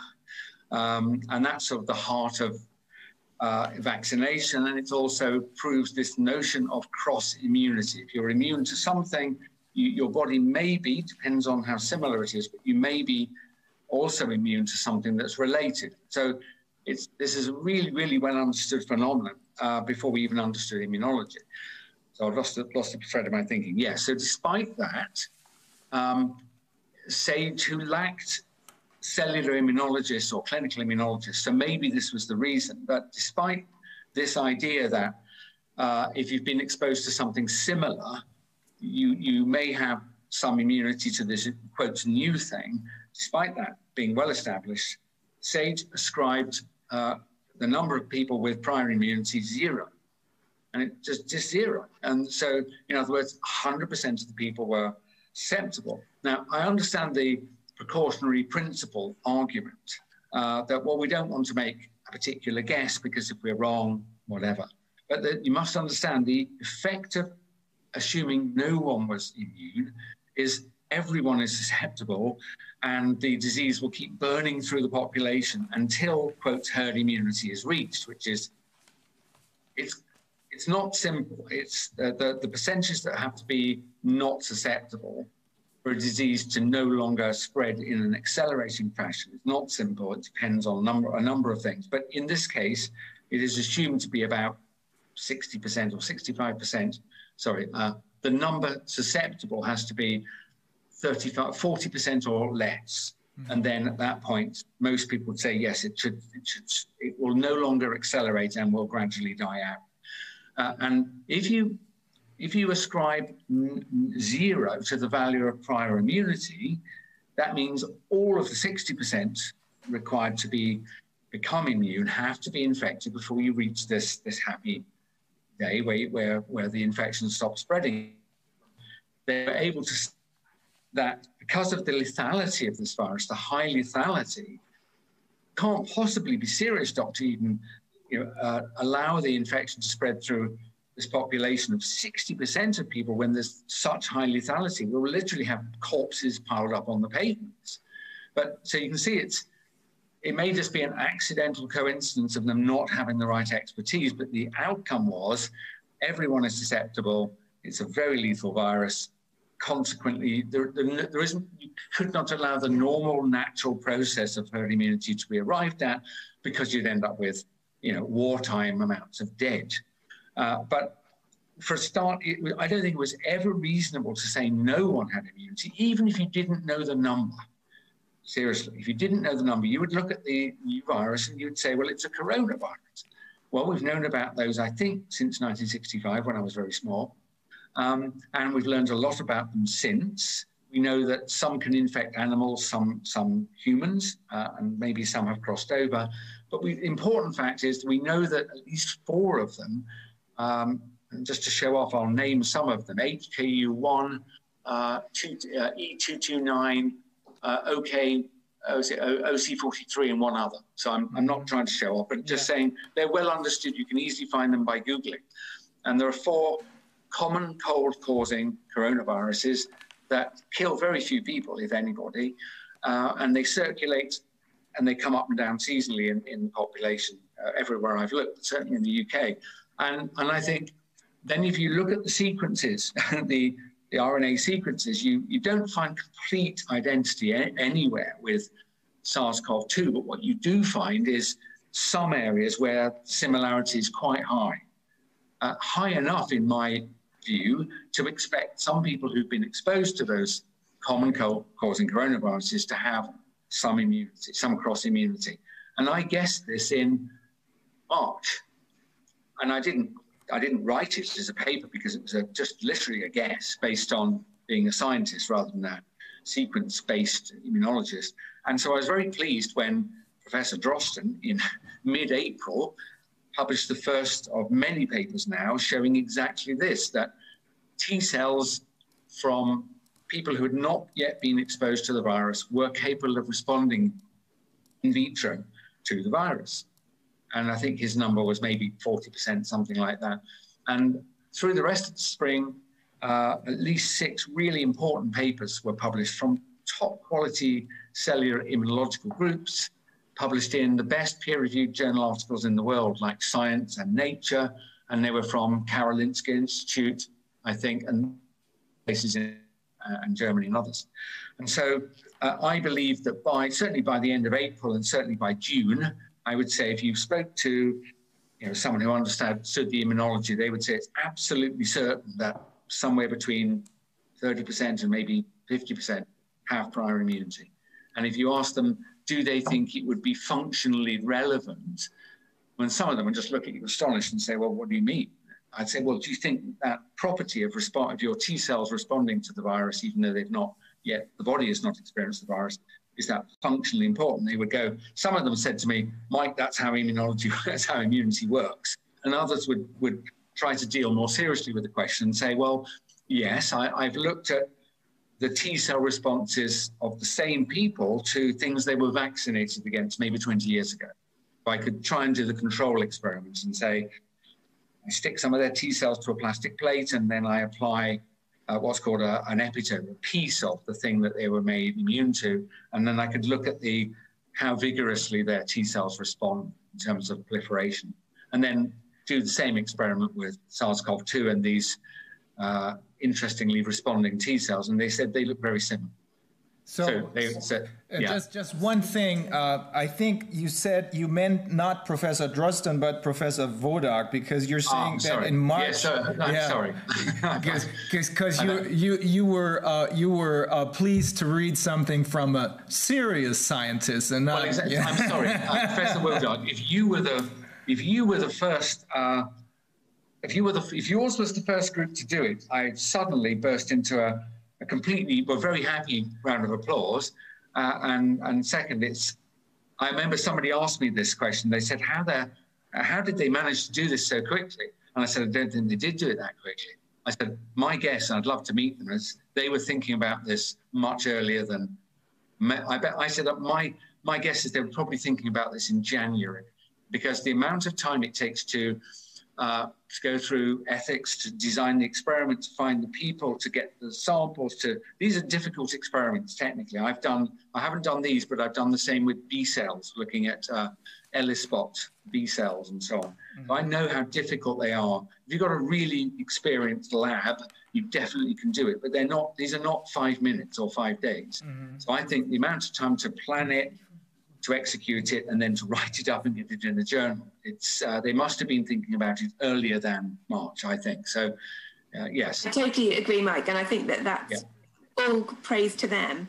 Yeah.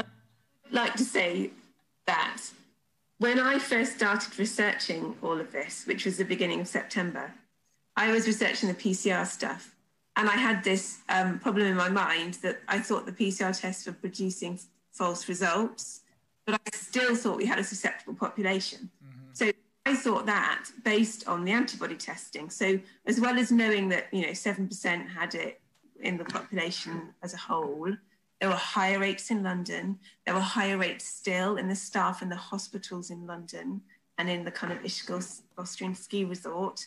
And there was a 90%-ish rate in people who we knew had it. And that concerned me hugely. I was really genuinely concerned we had a susceptible population. And it's only by digging through all that data and spending some time on it and looking at it as a diagnostic pathologist, so questioning what they were measuring, that I've come to realize that it's all a measurement problem. But to say that everyone else should have realized that is quite a leap. Let me quickly translate again, so that we won't lose track. Die beiden großen Fehler, von denen Mike Yeadon spricht, die von SAGE, also von dieser Notfallberatungstruppe begangen wurden, war der erste Fehler, und über den haben wir jetzt die ganze Zeit gesprochen, dass die davon ausgegangen sind, dass die Gesamtbevölkerung durch das Virus gefährdet ist und dass es überhaupt keine Grundimmunität gibt.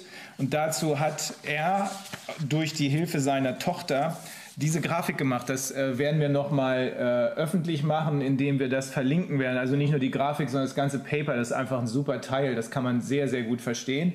Ich erläutere das mal kurz. Die SAGE-Gruppe sagt, 93%, also fast 100% der Bevölkerung sei gefährdet, weil es keine Grundimmunität, keine Hintergrundimmunität gibt. 7% seien infiziert und 93% seien also gefährdet. Die Realität sieht anders aus. Es gibt nämlich eine 30%ige vorige Immunität, und Mike Yeadon weist darauf hin, dass der Körper, dass das Immunsystem des Körpers, wenn es irgendwann mal irgendeinen dieser anderen Corona-Viren getroffen und besiegt hat, bekämpft hat, dass es sich das merkt, und wenn dann ein angeblich neues Virus auftaucht, 4 gibt es, die sind sowieso endemic, also die sind lange schon in der Bevölkerung. Wenn dann ein angeblich neuer Strain auftaucht, dann erkennt es das, auch wenn es nicht ganz dasselbe ist. Das nennt sich dann T-Zellen-Immunität. Ich will aber nicht zu viel Medizinisches erzählen, damit ich mich nicht verheddere. Jedenfalls, es gibt tatsächlich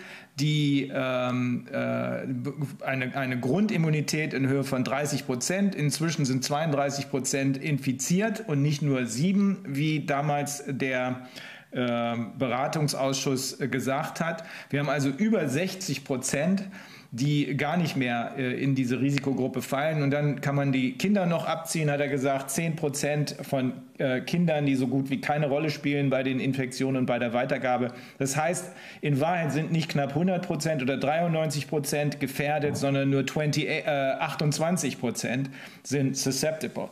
So that was one of the two major mistakes that they made. Yeah.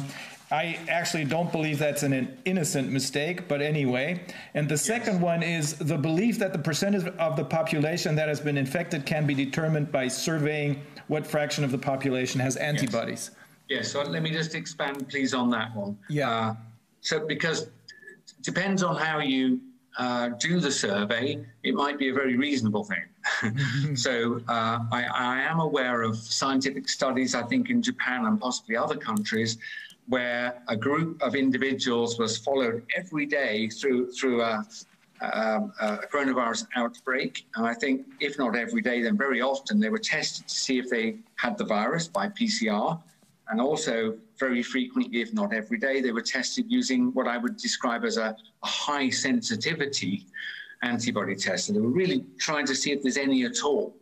And when they did that, they found very close relationship between becoming infected and the appearance of antibodies. And that's not unsurprising. It's not, yes, it's to be expected that the body processes this infected threat. And if it's a new threat, it may take 2 weeks to produce antibodies. But if you've seen it before, you can certainly produce antibodies much more quickly in a few days. Actually, Claire, I don't remember whether I've gone back through that paper, but I'll get back to my theme in a moment. But that, what I've just described, that is not what was happening when England was surveying its population in May. They were using antibody, so they were very careful. Again, I take a step back. When you design a new test system, you more or less are forced to choose between two things that are important to you. You have to decide which one is most important right now. You can choose either very high sensitivity, so turn up the amplification to make sure you don't miss any of the thing you're trying to measure, or you can choose very high cell activity so that the test only responds to the thing you're interested in and not to anything else. And I'm afraid they're always in conflict. Sometimes you can get a good outcome on both of them, but they are in conflict. If you wind up the amplification, you're more likely, are you not, to get some signal from things that are not what you're trying to measure. And so it's very hard to have a very, very, very sensitive assay that is at the same time very, very, very selective. And so early in the evolution of a new disease, I've done this myself. I've designed what's called an enzyme-linked immunosorbent assay. They're called ELISA. And it's an easy way of testing whether or not there is some binding material in the blood sample or in the serum sample. And early on, you probably have not got optimum tools. And so you end up designing an assay that's capable of detecting antibodies to SARS-CoV-2, not going to cross-react with anything else. So if you get a signal, you believe it's true. But it's not a very sensitive test. And so what happens is you miss people who've got smaller amounts of antibody. That's what happens. And then if you were infected, say, a month ago, and you had almost no symptoms, like the WHO said, is for most people, you don't get severe disease. Some people don't get any symptoms at all. I'm sure that's true. And the body is very parsimonious. It's very efficient with its resources. And if the body can cope with an infection without using the full armamentarium of immunological techniques, then it will do so. So if it can kill the virus just using what's called innate immunity, just uses a way of detecting it's been invaded and killing those cells, that would be a very efficient way of doing it. Well, those people are not going to have antibodies in their blood. Never. Why would they? They killed the virus in a few hours or a couple of days. They never invoked the cellular system, and they were perfectly healthy and well. But if you went and measured the antibodies in these people from this encounter, there wouldn't be any, because they didn't need to do that. So I knew straight away that a big fraction of people, I was told, had infection without symptoms, and I knew a big fraction of those would have dealt with this virus easily, and would have done so using what's called the innate immune system. And so they would not seroconvert. They would not have antibodies. So I'm big. And then here's the other thing, that even if you had made some antibodies, if you're not exposed to the virus again, your body is very efficient. If you were not exposed to the virus again, after a while, your body would realize it doesn't need to keep making these expensive antibodies, keeping them up in the blood. And so if it wasn't being re-stimulated, what happens is the antibody production winds down. And so over time, the prediction would be in a population not exposed anymore to a virus, you would expect the population levels of antibodies to fall, either the percentage of people with antibodies or the average amount of antibody in the blood in each person. And so if in May they went around and did a survey, which they did in London and other places, I would predict the people who never made antibodies will be negative, but they've been infected and we don't know who they are. People who had a small amount of antibody, because it was a little bit more difficult for them to fight off the virus, but not difficult, they might have made a little antibody, that would have probably faded away if they were not re-exposed to the virus. And as I'll explain shortly, they won't. So I was confident that 7%, which is the percentage they said had antibodies at the end of May, I think it was, middle or end of May, I felt the only sure thing you could say about it is it's an underestimate of the number who'd been exposed. And there was lots of literature at the time where they had examined people who'd been very ill with coronavirus and they'd been in intensive care. And pretty much all of these people had antibodies and lots of it, and that's not surprising. There are lots of immune mechanisms to defend you against infectious attack. And you would use all of those up and maybe also produce antibodies up. Whether that was protective or not is a separate question. But so the people who'd been very ill in intensive care, if you got hold of some of their blood in hospital or over the weeks to follow, you could find lots and lots of antibodies. But they then went to find people who'd had mild symptoms. So they had PCR positive and they had some mild symptoms that were consistent with SARS. SARS-CoV-2 or COVID-19, and they've measured their antibodies and they were less. A smaller percentage had antibodies and they had less antibodies. And then they went to find people who'd had, I think there were some people who have no symptoms and they had less antibodies still. So there's lots of literature. It wasn't just my Yeadon guessing that 7% would be an underestimate. I could go to the literature. In fact, Rainer, I cite the papers in that discussion where I say, Sage says 7% have been infected by means of this antibody test. And I've said, I think that's an underestimate by a difficult to estimate amount. And here are the 4 or 5 papers that I referred to. So they're in there. They're not just my opinion. And there are definitely people who have been infected who had antibodies that were too small to measure. And so basically their 7% assessment as to the population being infected, I thought was could potentially be a massive underestimate, potentially by 3 or 4-fold. I mean, that's a big deal. Well, if it's 7% being infected, then you've hardly started, and you're going to have a lot of deaths before you reach herd immunity. But if I'm right, and the underestimate is a severe underestimate, and maybe it's 3 times or 4 times or 5 times, then maybe it's 21 or 28 or 35%. So the latter position is we're nearly there. And in fact, that's my view, that they underestimated by between 3-fold and 5-fold, somewhere in there. And when you add on to that the number of people who were immune from Professor Rodag's work and other people's work through the year, the variable estimate of prior immunity, the lowest I ever saw was 20%, and the highest ever was 80%, and that's on T cells. And I would say they clustered around 30 to 40%. So if you add the 30 to 40% to my estimate of how much Sage was wrong about the percentages that have been infected, I would have predicted around May or June that herd immunity has been reached. And we actually now know that was probably correct. And we should talk about that later. So you can see that I think Sage was horribly wrong by excluding any assignment of percentages of prior immunity. They've never changed their estimate, by the way, even though there are now at least 10 papers on this front in Science and Nature. These are proper papers. And as far as I know, they've never modified their model. For the second wave, they've not modified the model and said, the data now says 60%, say 50% are immune, and therefore only a small number could be infected before herd immunity is reached. So that was, people pressed me and they said, second wave, could there be any possibility of some more deaths? And I said, yes, that if it's true that in winter, transmission is increased, and I do believe that's possible. I'm not an expert in the infectious disease, but I looked at the literature and I thought, oh my God, yes, that's certainly true. Then if most people by this point, if a lot of people were immune because they had prior immunity or because they had been infected, survived and become immune, then if now the transmission is greater, what that does is it requires what's got a higher herd immunity threshold. Basically, because the infection can more easily spread in winter, it would be arguable that we need a few more percent, require a higher percentage to be immune before the infection stops.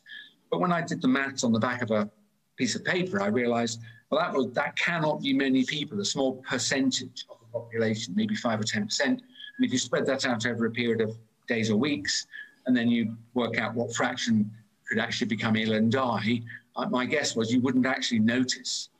You wouldn't notice. There would just be a small number of excess deaths over a period of a few weeks in winter, and it would be hidden under the normal annual deaths from cold weather, from influenza, and so on. So I hope it wasn't meant to be trite, but I gave this phase, I gave it a name, and I called it the secondary ripple. And I think I invented the phrase for Twitter. I put hashtag secondary ripple, because people were attacking me when I said, you know, viruses don't do waves. Honestly, they don't. And then I thought, well, I might be wrong, and there could just be this increase in transmission. What that would require is a few more percent to become infected and then immune before herd immunity is again reached, and that would produce a small number of deaths. Maybe it's tens or hundreds, but it's not tens of thousands.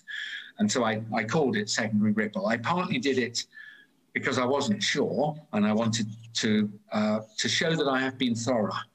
And also, in case it actually happened, and then I thought, my God, you know, I've been awful. So I tried to be thorough, I gave the phenomenon serious consideration, then I gave it a name. So if anyone wants to know when did Mike think of that first, you can go and search my timeline. The first time I wrote hashtag secondary ripple, that's the day I thought, there might be.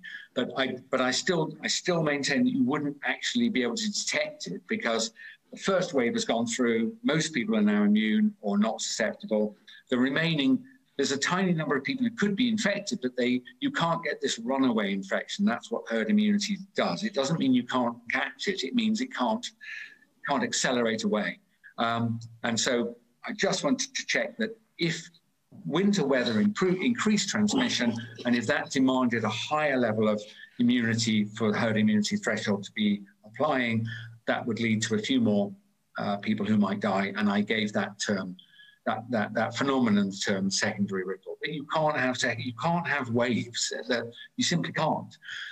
And I've asked people on stage, can you just explain to me what was it that made the virus go away the first time? Then, you know, it's obvious to people who understand these things that we've got this rapid acceleration of number of deaths in Britain. It was through the end of March and into the early part of April.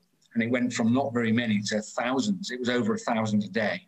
But this did not last long. And within a period of a few days or a week or so, the number of deaths stopped increasing, but stayed constant for a few days, and then began what we later saw was an inexorable fall, I think, for 11 or 12 weeks, without any wiggles in the line. It just fell constantly.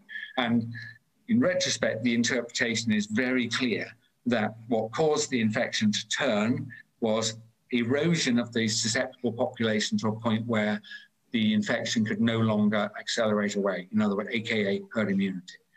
And what allowed it to continue falling right to the end was also herd immunity. And that's why when we had many demonstrations from Black Lives Matter, Extinction Rebellion, we then had a period where the restrictions were lifted and tens of thousands of people, like they do in Britain, rushed to the seaside. And so we had all our crowded beaches, and there were photographs in the tabloid papers of literally, you know, you could hardly walk through the beach, so people crowded together. And lots of people said, oh, wait for 2 or 3 weeks and we're going to get all these deaths. And we never did. Yeah. So it never happened. And that's because all the time the population was no longer susceptible to an accelerating outbreak. There was probably no doubt some people who caught it. But again, you wouldn't detect this have a PCR test. You'd never even know what they were made ill by and died from. But we never saw a re-acceleration and a second wave of any kind. And so my question to honourable colleagues in SAGE is, well, how do you think it's going to occur now? You know, how did it terminate last time? They don't seem to have an opinion. But if you then tell them what's most likely the cause, and then ask them, well, and how can the second wave occur? They just kind of say, well, the second wave. You know, they can't justify it. Anyway, so that's why. So what SAGE got wrong is they discounted any possibility of prior immunity in the population, and they argued it from a cautionary principle, and they did not modify their estimate even when really good scientific data was out, which was in the late spring, early summer. So that's one thing, and they have not modified it now. And then they said towards the end of May that they made an estimate of the percent who'd been infected and decided it was 7% from a not very sensitive test of antibodies, and then, of course, became fearful that almost everyone was still susceptible, and so hence the second wave. But people, even with modest experience in the field like me and Claire, who came along later, we realized that what caused the infection, the infective episode to turn in the spring was erosion of susceptible people to a level of herd immunity. And then you can now see the data from T cells, from high sensitivity antibody tests that tell you indeed, yes, there are too few people susceptible for what we are being told is happening to happen. And I'm afraid at that point in the year, sometime in the mid-late summer, I switched from mild and irritation that the experts who are supposed to be taking care of my country and me and my family were just incredibly inexpert and stupid. I went from that concern to fear, because now they're telling me things are going to happen that I know are impossible, immunologically impossible. And then they started to happen. You know, that is increasing number of cases and deaths. And I thought, there's something wrong. You know, this is very bad, because it can't be happening and they're telling us it is. And around that time, actually, Claire and I bump into each other and have been working together because we're both, I think, very good scientists. We have different skill sets. Claire is a pathologist, and I'm not even a physician, but I am a very experienced scientist. And we bring different things to the examination. And we both arrived, I think, at the conclusion that there's something seriously wrong with the test. We should talk about PCR tests. And it's worse now than it was in the spring, because they were doing little of it in the spring and now a lot of it. And the country our country and your country are now locked in this, what I think is an incorrect narrative that the virus is on the loose, that it's spreading like crazy, asymptomatic transmission is important.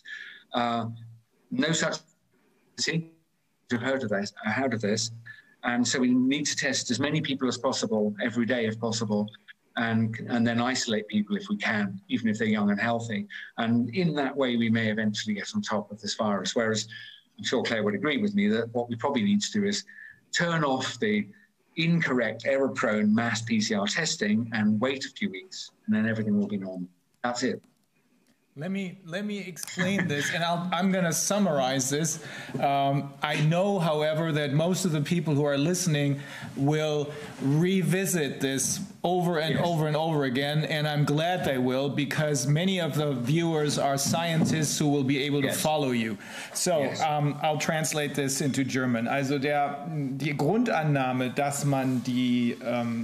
die noch infizierbaren Teile der Bevölkerung immer riesengroß waren, in Höhe von, ich glaube, 93%, und dass man hinterher mit diesen Antibody-Tests feststellen können würde, ob es weniger geworden ist oder nicht. Die ist komplett falsch, sagt er. Insbesondere gab es keine zweite Welle, es hat es noch nie gegeben, sondern er bezeichnet es als zweites Wellchen, Second Ripple, hat er gesagt, ne? Und zwar ist es so, dass er schon im Sommer feststellen konnte, dass die Anzahl der Infektionen massiv zurückgegangen war und dass die Immunität innerhalb der Bevölkerung so hoch war, dass man von, wie er vorhin schon gesagt hat, von Herdenimmunität sprechen kann. Einfach deshalb, weil sowieso schon 32% infiziert waren oder irgendwie mit dem Virus in Kontakt gekommen waren und 30% hatten eine vorausgegangene Immunität. Er sagt, ohne dass ich jetzt auf seine Details eingehe, weil ich mich mit denen auch wahrscheinlich verdaddeln würde als Nichtmediziner, er sagt, eine entscheidende Sache, im Sommer oder bis zum Sommer hat er nur gedacht, naja, ein bisschen komisch, was hier abgeht, ich bin ein bisschen skeptisch. Und seit dem Sommer, wo er sieht, dass die Zahlen, die von dieser Gruppe von SAGE genannt werden, nichts mehr mit der Realität zu tun haben, sagt er, seitdem hat er Angst, dass hier bewusst an irgendwas gedreht wird. Ich muss mal gucken, ob ich noch was vergessen habe. Ich glaube, wir kommen jetzt auf die PCR-Tests wahrscheinlich. Habe ich was vergessen? Wahrscheinlich, ne? Das ist aber eine recht gute Zusammenfassung gewesen. Claire, you're a pathologist, right? Right. And so what are your findings? So let me start at the beginning. Actually, this is probably the best way to explain it. If you look at the cases we've had recently that are PCR positive, and they've gone off shooting up in that high curve, and you compare it to other things that should correlate. So first of all, you compare it to symptoms on symptom trackers, or patients phoning up symptom things, or visiting their GP, all that kind of thing. And there was a little bump in September of an increase of symptoms when people went back to school and back to university. It happens every year. And the two correlated for a while, and people worried, oh no, here comes the second wave. But the positive tests carried on their own track. And then you could say, well, we've got patients in hospital who are diagnosed with this. So maybe they're not phoning up and putting stuff into apps. They're going to the emergency room in the hospital straight away. So if you look at that data, there is a plateau at the moment of people coming for an acute respiratory infection. And normally at this time of year, it's rising. And we have a deficit of 300. You know what? I could show you a PowerPoint presentation of this, if that might help. Show you the graphs. Yeah. Yeah, then we have to share the screen. Yes, please. Yes. So you're seeing a plateau of serious respiratory illnesses when normally at this time of the year such cases would be rising. That's right. Mm-hmm. So the methods work. Eureka. Okay, hang on one more second, and while Viviane is trying to put this on the screen, ich mache noch mal eine Ergänzung eben. Er sagte, also Mike Yeadon sagte noch, er ist also jetzt sogar durchaus beängstigt, dass hier irgendwas passiert und dass hier mit der Bevölkerung was gemacht wird, was keinerlei Sinn macht, weil der Gesamtzusammenhang ziemlich deutlich ist, nämlich derjenige, dass die PCR-Tests offenbar benutzt werden, indem man sie anschiebt, um immer mehr positive Zahlen zu produzieren.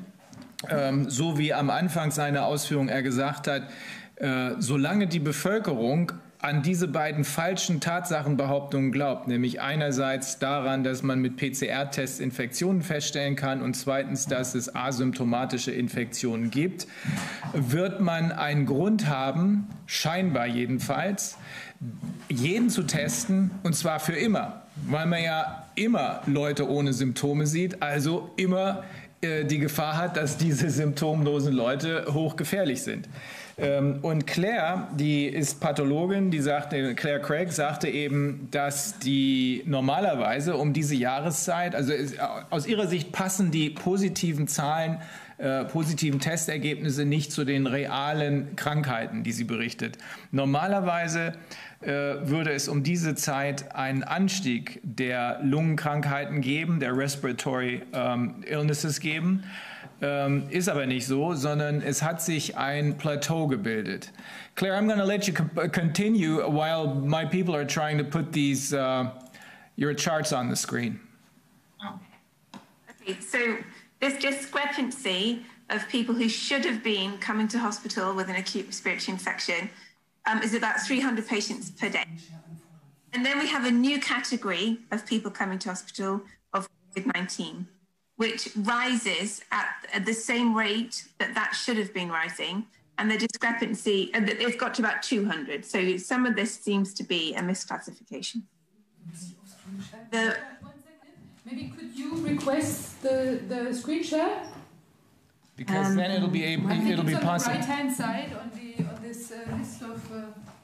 at the bottom. You know, at the bottom on the right-hand side, that we can accept your request. Okay. Certainly on mine here, there's a button that says share screen. I don't know whether you've got that. Yeah, I've got the share screen, but I just get told that the host has enabled that. Mm-hmm. And I can't find any other way of doing it. Could you just email? Yeah, let me just email it to you, then you've got it. Yeah, and then we'll put it up. We'll put it up on our website. Mm. Ja, Viviane, du müsstest das freigeben. Ja, ich weiß aber nicht, wo es jetzt anzuklicken ist. Du musst unten bei dem grünen Schild musst du es freigeben. Wenn du da drauf drückst, da kommt da drunter ein Menü, da kannst du sagen freigeben für andere User. So that was Professor Wodak explaining to us how to share the screen. Das geht nicht. Ich weiß nicht, dann wird es wieder unser, es wird geteilt zu werden. For some reason, we're too stupid to do this. I'm definitely too stupid. Okay, it's on its way to Germany. Okay. Yeah, go ahead, Claire. Okay, so we've got this new category, and if you look across the country, different parts of the country are using this new category. So we have new regions that seem to be miscategorizing. And then let me then talk about PCR, how PCR testing can go wrong, right? So PCR testing is one of the most reliable medical tests when it's done well. And so people have a lot of faith in it because they're looking for a sequence that's complex. And so it's hard to mistake things for this complex sequence. So yeah, there is too much faith in it, I would say. But we know from past experience that it can go wrong. And there's this phenomenon of a false positive pseudo-epidemic, which has been written about in the medical literature, where PCR testing particularly, it can happen with other tests, but it's particularly with PCR testing, you can create the illusion of an epidemic.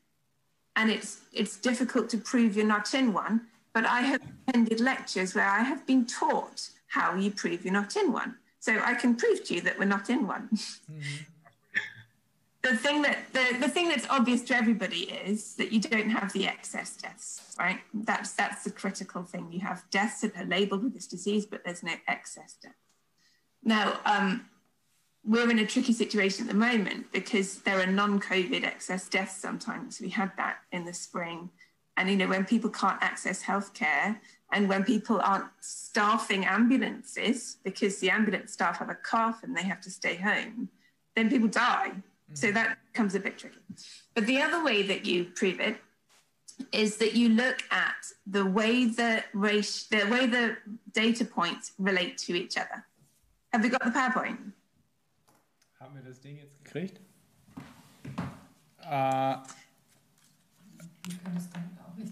Nee, for some reason she can't get a hold of it. It's probably, the thing is we won't be able to show it on the screen if it's only here by email. Schick das an ovalfilm@gmail.com. Ich kann das versuchen. Also okay, das dauert dann vielleicht 5 Minuten, bis ich das eingebunden habe. If you send it, what's the email address again? I have it. Okay. But where did she send it to? Where did you send it? To whoever sent me the Zoom link. So it was to Corvin.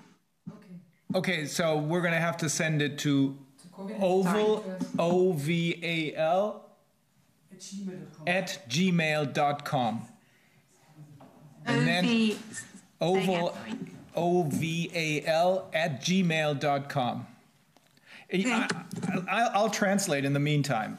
Also sie sagt, das Problem mit den PCR-Tests, die angeblich hier so ganz genau eine Pandemie abbilden, ist, dass die zwar im Grundsatz ganz toll sind und kleinste Sequenzen, um die es hier jetzt auch gehen wird, sichtbar machen können, die das menschliche Auge nicht sehen kann. Aber hier in diesem Zusammenhang wird eine Pandemie nur vorgespiegelt durch diese ganzen Positivtests. Sie wird das sicherlich gleich erklären. Man hat die Positivtests, aber man hat auf der anderen Seite keine dazu passenden Krankheits- und Todesraten. Es gibt sowohl hier in Deutschland als auch in England so gut wie keine überschießende Mortalität. Und diejenigen überschießenden Mortalitäten, die es gibt, die sind offensichtlich, ich frage Sie gleich nochmal genauer, nicht durch Covid, sondern durch was anderes verursacht worden. So if you're talking about how there is no real correlation between the number of positive test results and then you have no excess deaths, or even if you do, they're not caused by COVID. And you're saying from your years of practice and your training, you can definitely tell that this is no COVID pandemic, but, and I'm using my own words, but a PCR test pandemic. Is that? Yes, so the next bit is the proof. So the next bit is to say, if you imagine there's a funnel. Yeah. So at the top of the funnel, you've got all the people in the population that could have COVID that you try to get a number from by doing random population testing. Mm-hmm. So number here. Out of that number, a percentage every week will be diagnosed with a COVID in the community. Mm-hmm. That number, a percentage go to hospital, mm-hmm. and a percentage go into intensive care, and then there are deaths, which is the smallest number. Mm-hmm. But they all relate to each other in a proper way. You know, the percentages should be the same, mm-hmm. unless something else changes. And the something else, of course, is that you increase testing. So your cases can balloon, but you should know that that's because the cases ballooned. So it means that you can look at percentages. So the first percentage you look at is how many deaths are there per case. And it's up at the really high in spring. And then over time, it comes down and down and down because we do more testing, we get more mild cases. And so the deaths per case reduce. And it gets to summer and it's very, very low. But in September, it goes up substantially goes up. The deaths per hospital admission, they do exactly the same thing. Up in the spring.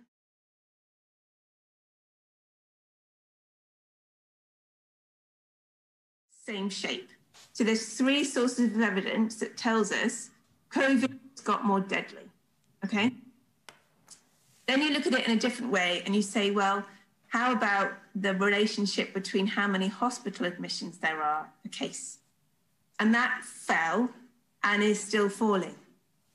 And the number of ICU beds per case fell and is still falling.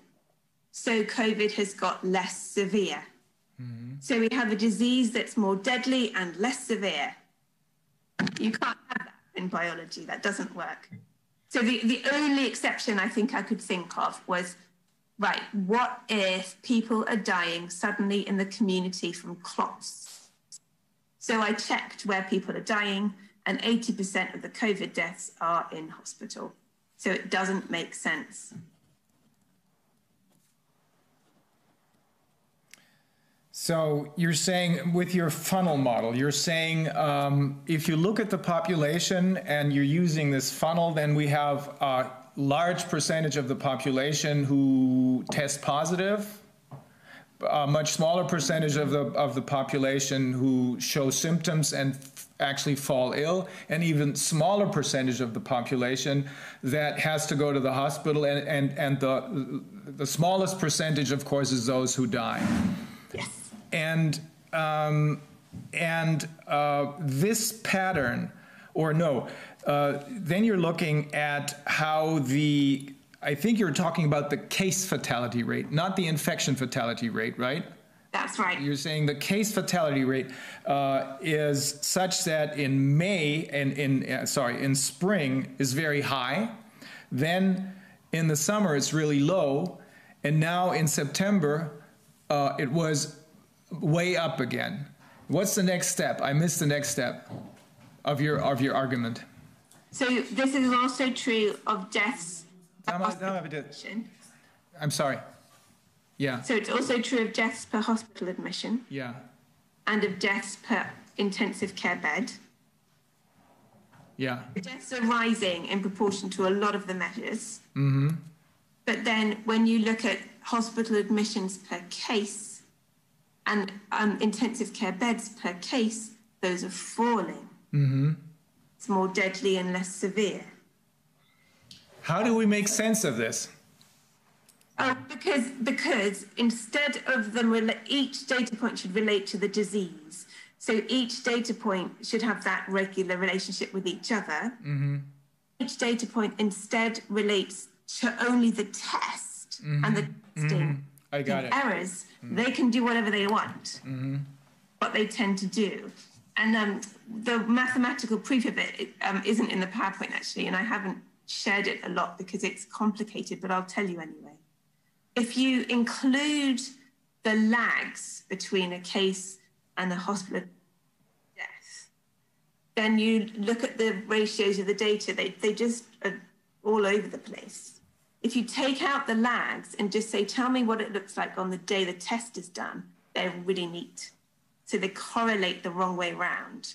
You expect the correlations to not work when you look at just the test date. And you look at the lags, it all fits in because it's a real disease. But if you look at it without the lags, that's when it's all fitting in because it's related. Wow.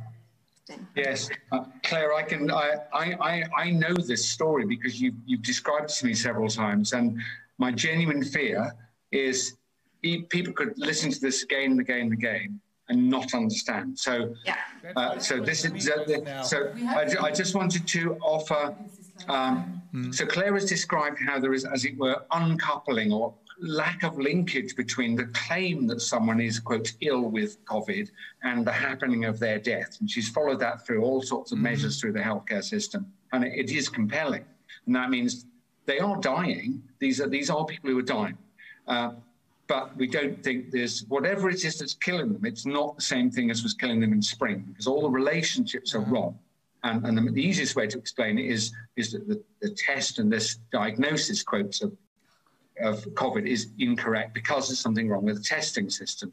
So I think it's worth just very briefly, and you might need lots of information, but so Claire has described how there's this uncoupling between the result of testing, PCR, and the death, and basically arrives at an astonishing conclusion that we're not in the middle of an epidemic of deaths.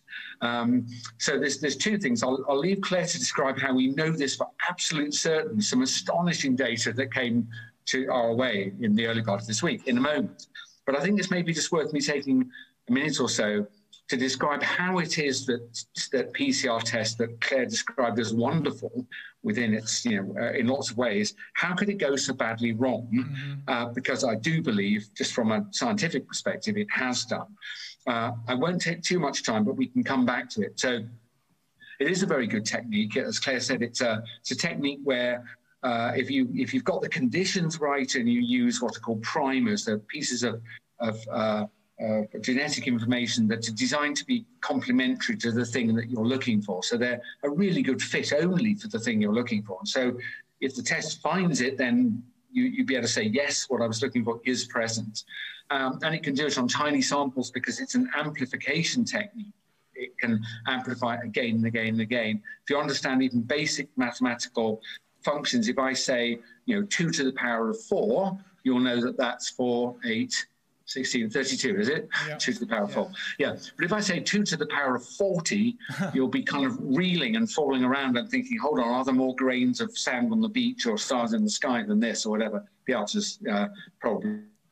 But it's a very, very, very big number. And yet that is the number of cycles. That is the power function that's being used in this amplification technique. So it's really, really good. My God, you have to watch it. So originally, when the technique was set up and designed, and I don't know anything about the people doing that, but I'm sure they picked so-called primers. These are these bits of bait that you would put in, and then it would amplify again and again up to 40 power functions, 2 to the 40.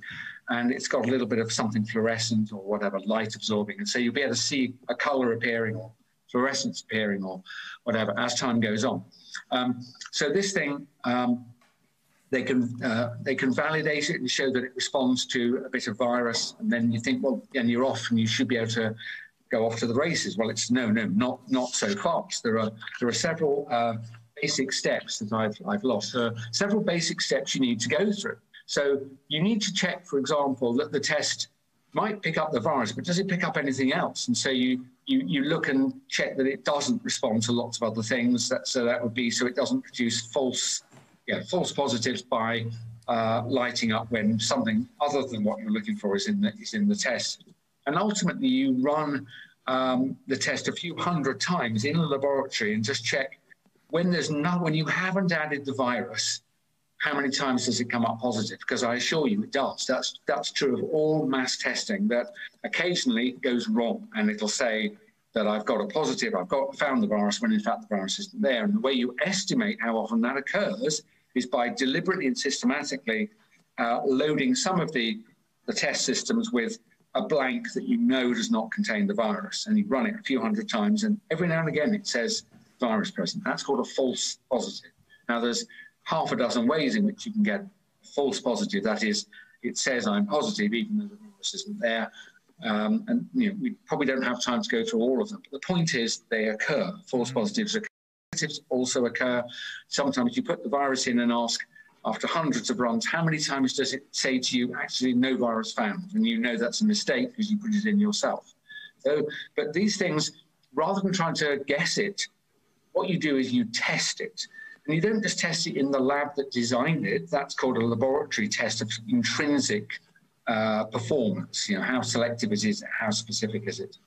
But what you must do is really important. And every time you change the conditions of the test, you must do it again. It's called the operational false positive rate. The operational false positive rate doesn't have to bear any resemblance whatsoever to the sort of intrinsic accuracy of the test. Not at all. And the reason why it doesn't is because most of the errors are introduced in, as it were, in the field, as you use them, as you prepare the sample, as you transport it apparatus.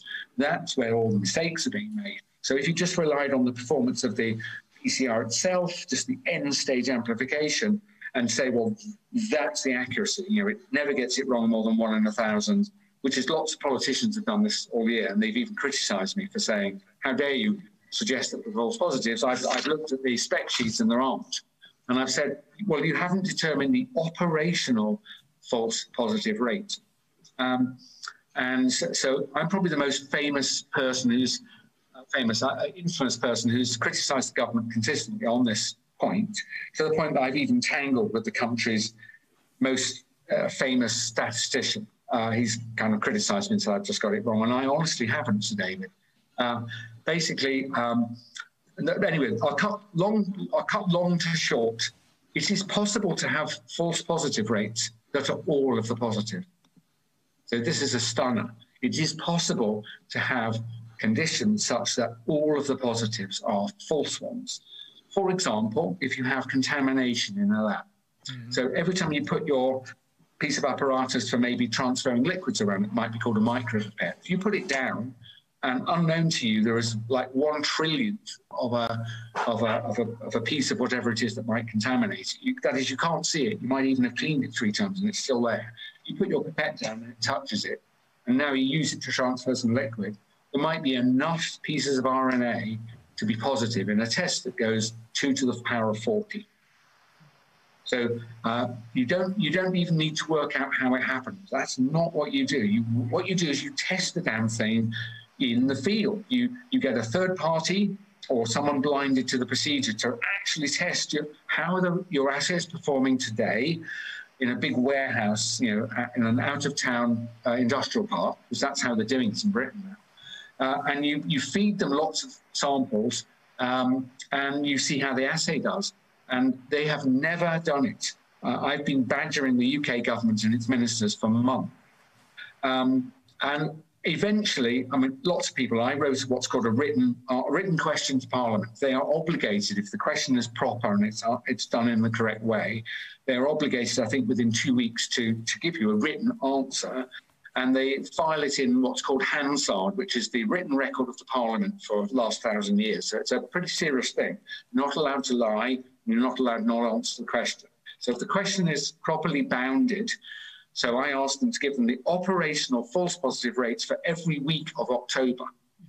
And if they didn't have it, the closest estimate in October. And if they didn't have the reports, the draft report. So I was very, very, very specific.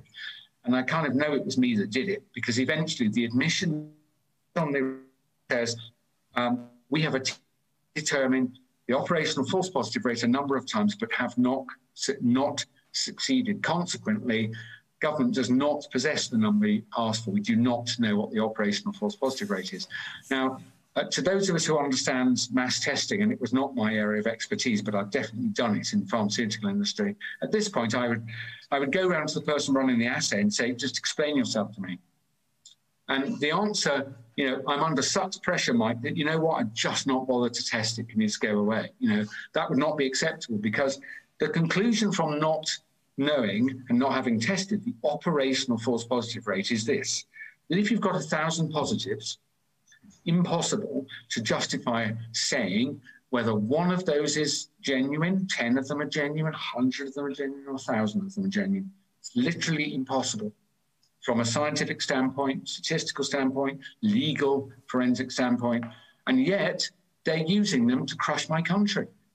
And so you almost don't need to know any more than that. This is important, Ryan, for the purpose of a legal fight, because I'm confident that when you ask, and I bet some of your scientists have asked, I bet Germany does not know the operational false positive rates. If they do, I'd love to see the result.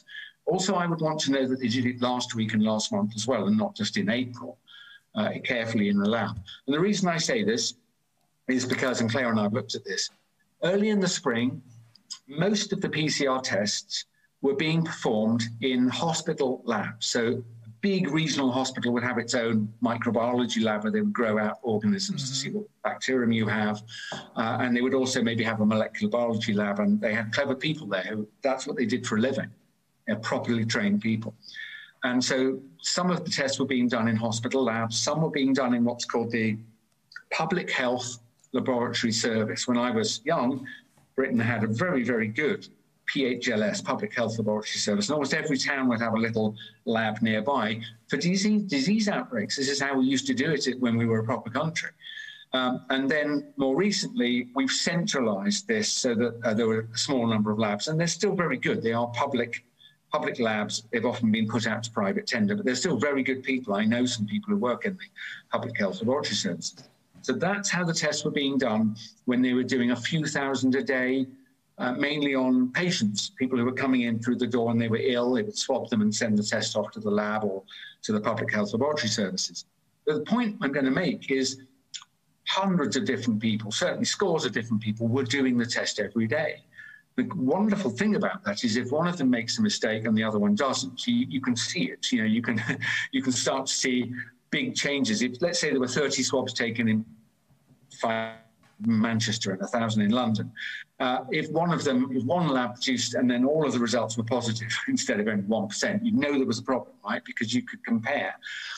So that's what they were doing in the spring, and I think there was a good relationship, and Claire will confirm this, a good relationship between a diagnosis of COVID by PCR and what happened to the patient later in terms of their fate, whether they survived or not. It was good. Unfortunately, in the spring, maybe inspired by SAGE, who told them there was going to be a second wave, they decided they weren't going to have PCR testing done like this anymore by expert people in lots of different labs. They decided to industrialize the process. And now we have in Britain, I think there are either 6 or 8, I think it's 8, and they call them lighthouse labs. But basically they're temporary labs that have been set up in out-of-town industrial parks. So they probably hired a warehouse somewhere, maybe several warehouses, and they will have equipped them with flow hoods and PCR machines, and this is all very good. But the problem is that we don't have enough experienced staff in the country to do the next step that I'm going to describe, which is because they're testing, they claim to be testing 300,000 or more tests a day. Every one of those swabs that you've seen on the TV, somebody has to take it out carefully, do something with that, and they have to manipulate the liquid very carefully and very precisely. Often there are several steps because the sample is quite dirty. It contains maybe bacteria. You might centrifuge it. You might take the sample and put it in a microcentrifuge and spin it down and then take some of the liquid. So every single sample, you'll be handling it a number of times, very carefully, but handling it a number of times.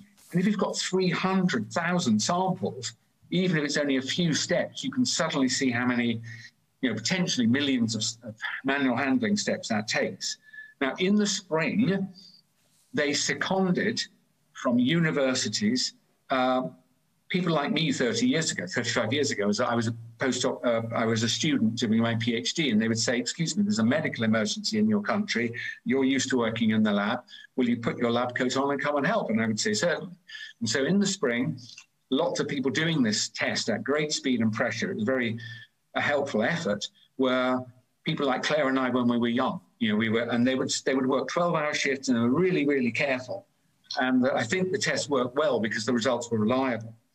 But as they went up, throttle up by another 10-fold or 15-fold, and now they're doing 300,000 tests a day, there aren't enough PhD students willing to give up their life and go and work in a windy warehouse. And so what they've started to do, what they have been doing for months now, they advertise for laboratory scientists. And unfortunately, quite a lot of people who degree 3 or 4 years ago, and since then they've been selling shoes or working in an insurance company.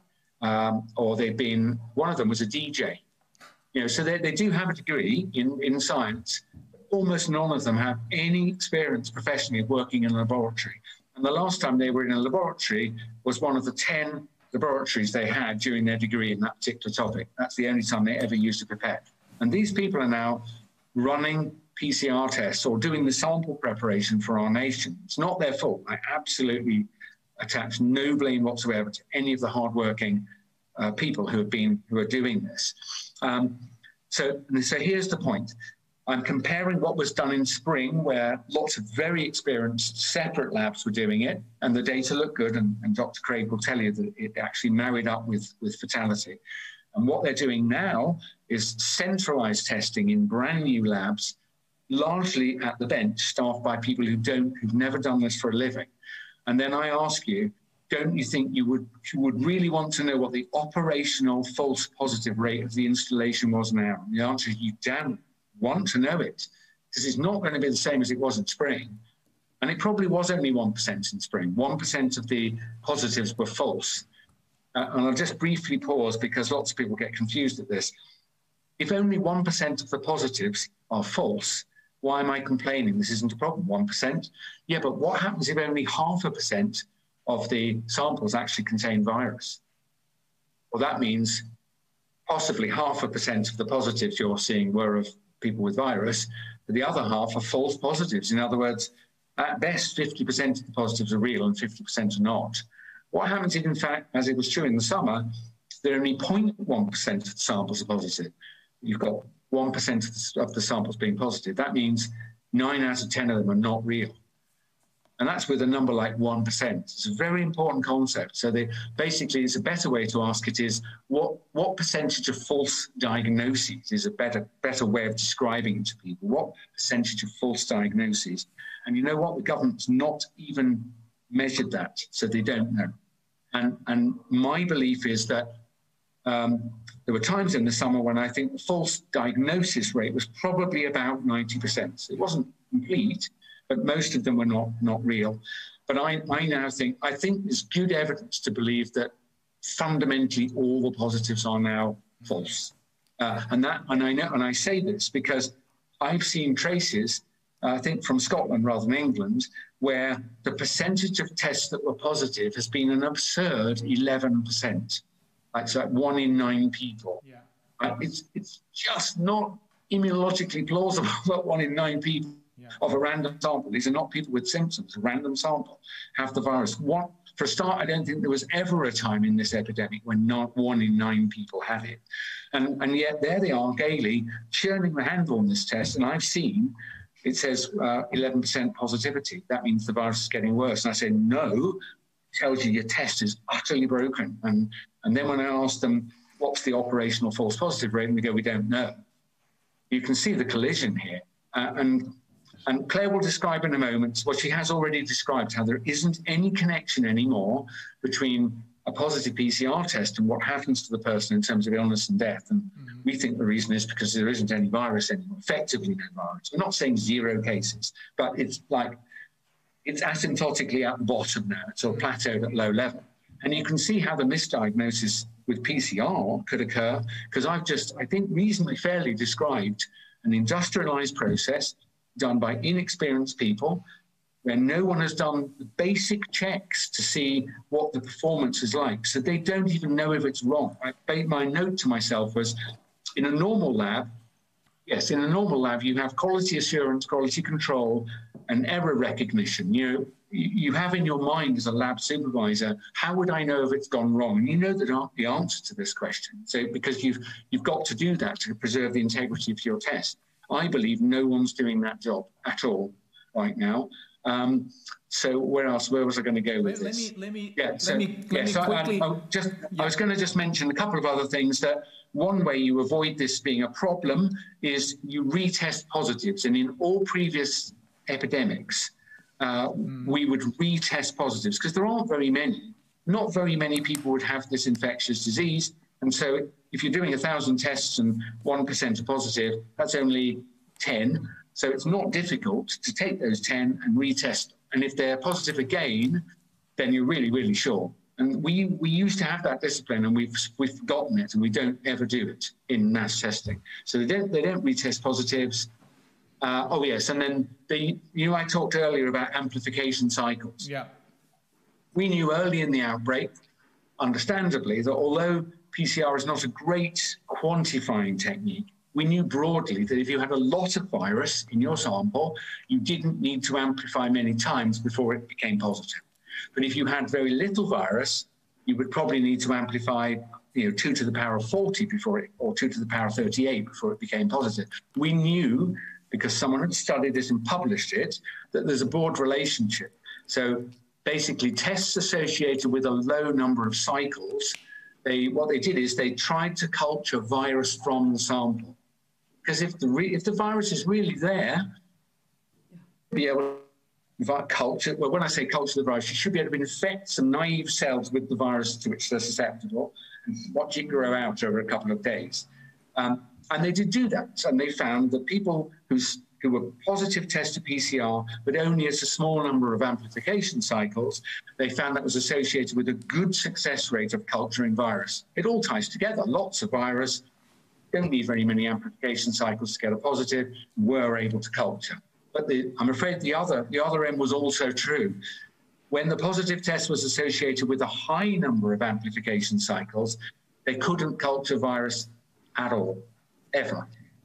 In other words, if your test is associated with what's called a cycle threshold of, say, 38, on no occasion did they ever manage to culture virus from the sample. In other words, you could say, well, doesn't that mean a positive test at that level isn't meaningful, they're not infected or infectious? And there are probably some small exceptions to that statement, but broadly, yes. There isn't enough virus in that sample to be able to declare the person, quote, infected. And you'd think, well, that's good news. Why didn't they wouldn't they immediately modify the technique and put a cutoff on the amplification cycles? You know, that would make the thing much more efficient and accurate. And they were told to do it, and they didn't. They just kept the throttle going until basically they've got the foot on the throttle until it reaches max RPM. They're still running it at I think in Britain it's running at a cycle threshold of 40. I think it's 40, which is, it's absurd in principle. And now we've got the data, which we had it 5 months ago. Now we understand the relationship broadly between becoming positive in the PCR test as a low number of amplification cycles and the ability to culture virus, and the inability ever to do that if you're positive at high numbers of amplification cycles. Then I think that means the authorities are prepared to run the test, even though a number of samples, and they don't tell you how many because they never tell you the cycle threshold, but they're prepared to entertain the possibility that a lot of PCR tests that are positive have occurred at cycle amplification, numbers of amplification cycles that are not consistent with having virus. In other words, they would be a kind of non-infectious positive. And again, we've tried desperately. I've written to various people to say, have you seen this paper showing that you don't need to go beyond 32? And I never get replies, or they're courteous replies that says, but nevertheless, we're going to carry on per protocol, whatever it is. So bottom line is, I've given you, I think, people who listen to this ample reason to be concerned that in the autumn at least, the conditions under which PCR tests are being run are problematic because they're run by inexperienced people in a centralized lab, and there's no evidence for normal sort of error detection, quality assurance work. And specifically, I wrote to the government and they wrote to us through Hansard that we do not know the operational false positive rate. Now, at that point, if this was a medical diagnostic test, say, for testicular cancer, Rainer, and we learned this about the test, you would not subject yourself to the test because you would realize it doesn't matter what the answer is, it's not meaningful. When I've got a positive test, doctor, what does this mean? They'd go, I have no idea. Seriously, that's how bad it is. That's how bad it is. And so it's very bad. That's very bad. That's why I've used this example, because damn it, this is a medical diagnostic test being used on the population. It's just being used in a mass fashion instead of an individual one for me, the patient, or for you, the patient. But it's the same principle, and you should apply the same discipline, which is to know the operational false positive rates. How many times does it miss the illness when you've got it? How many times does it find the illness when you don't have it? They don't know the answer, and I can't tell you how cross I am. So I'm now going to pause and ask Claire to describe something basically the authorities have revealed themselves, which I don't think they really quite understood. And if you don't get anything else about what I've said, and you find it too difficult to follow what Claire said, just accept these things, that this is a plain virus, by which I mean it is stable. It doesn't mutate quickly like flu. So once you've had it, you are immune, because that's the way the human immune system works in the normal healthy person. And that means if you see it again, you're very unlikely to get ill because your immune system will recognize it and fight it off. So, and then the background I mentioned earlier is lots of people were immune and lots of people have been infected, survived, and they are immune. And as a result, it's impossible, I believe impossible, to have the phenomenon of enormous epidemic coronavirus in the UK. So that means straight away you're looking for something wrong, because I've just described that it's impossible for what they say is happening to be happening. And very quickly we alight on, oh my God, the PCR test is being run in a way we've never done before, in a way that would be likely to make the error rate higher in experienced people in a strange context. And then, God damn it, just to convict them, they haven't even measured the operational false positive rate. I think that's enough to say stop using it on its own. But I'm now going to send it over to Claire, because Claire, England recorded the highest number of new coronavirus infections in a day. Claire, it was 33,470, but there's something you might want to tell us about testing elsewhere in the country recently. Can I quickly interject and translate, because all of this is getting lost on some of our viewers. And in order the last bit's very, very quick. Yeah, but let me. So you might. You mean Claire's bit? Okay, fine. Well, Claire, it could be, or do you think? Yeah, but you know what, Rainer, I think why not let Rainer translate, because he's pointing out that one, I've talked too quickly, two, our stuff is quite complicated without figures, and three, some of his audience in Austria, Switzerland, and Germany don't speak English, so he was going to do a paraphrase in German while we have a little break. And in order to make sure that I'm not getting you wrong, let me summarize first in English. We are still in agreement when it comes to the basic question or the basic assessment that PCR tests are not admitted for diagnostic purposes, meaning, and that's what Kerry Mullis says in all his videos, meaning you cannot use this piece. It's a great test, but you cannot use it in order to check whether somebody is infected with something or even ill. So that's... You shouldn't use it on its own. Would that be correct, Claire? Yeah, it's good corroborative evidence. Yes. Okay. So I'm going to translate that first. Also eins steht fest, der Test alleine kann nichts über Infektionen aussagen. If you do it correctly, however, you can, let me put it this way, zero in so that many of the false positives, if you do it correctly, are avoided, right? There will always be some. Yeah. Okay, all right. But, it's not very relevant. Okay, and what you're so upset about, Mike, is that the government, even you pose them these questions to Parliament. We have a very similar instrument here in Germany. Wie heißt das? Parlamentarische Anfrage. Questions to Parliament. Did they not answer, or did they refuse to answer, or did they say we can't tell you anything, or what? So they for weeks and weeks they dissembled, and then eventually, because I worked a pincer movement on the health minister, Mr. Hancock, with the host of a talk radio show called Talk Radio. So you can look this up. It was Julia Hartley Brewer, and she interviewed the health minister, Mr. Hancock. I think it was in June or July, and she asked him the question again and again: what is the operational or the false positive rate? And eventually he confessed it's just under 1%. He just sort of mumbled it under his breath as if he was embarrassed about it. So that was an admission, but I've got to tell you something important, and I don't think he knew it. It's considered a very, very bad thing in our democracy for any MP, but particularly a minister of the government, to lie. That is, to knowingly say something that's not true. And the worst place to do it is in the House of Commons. If you will be fired or asked. If you don't immediately apologise for your misspeaking or whatever, it would be considered an extremely bad thing.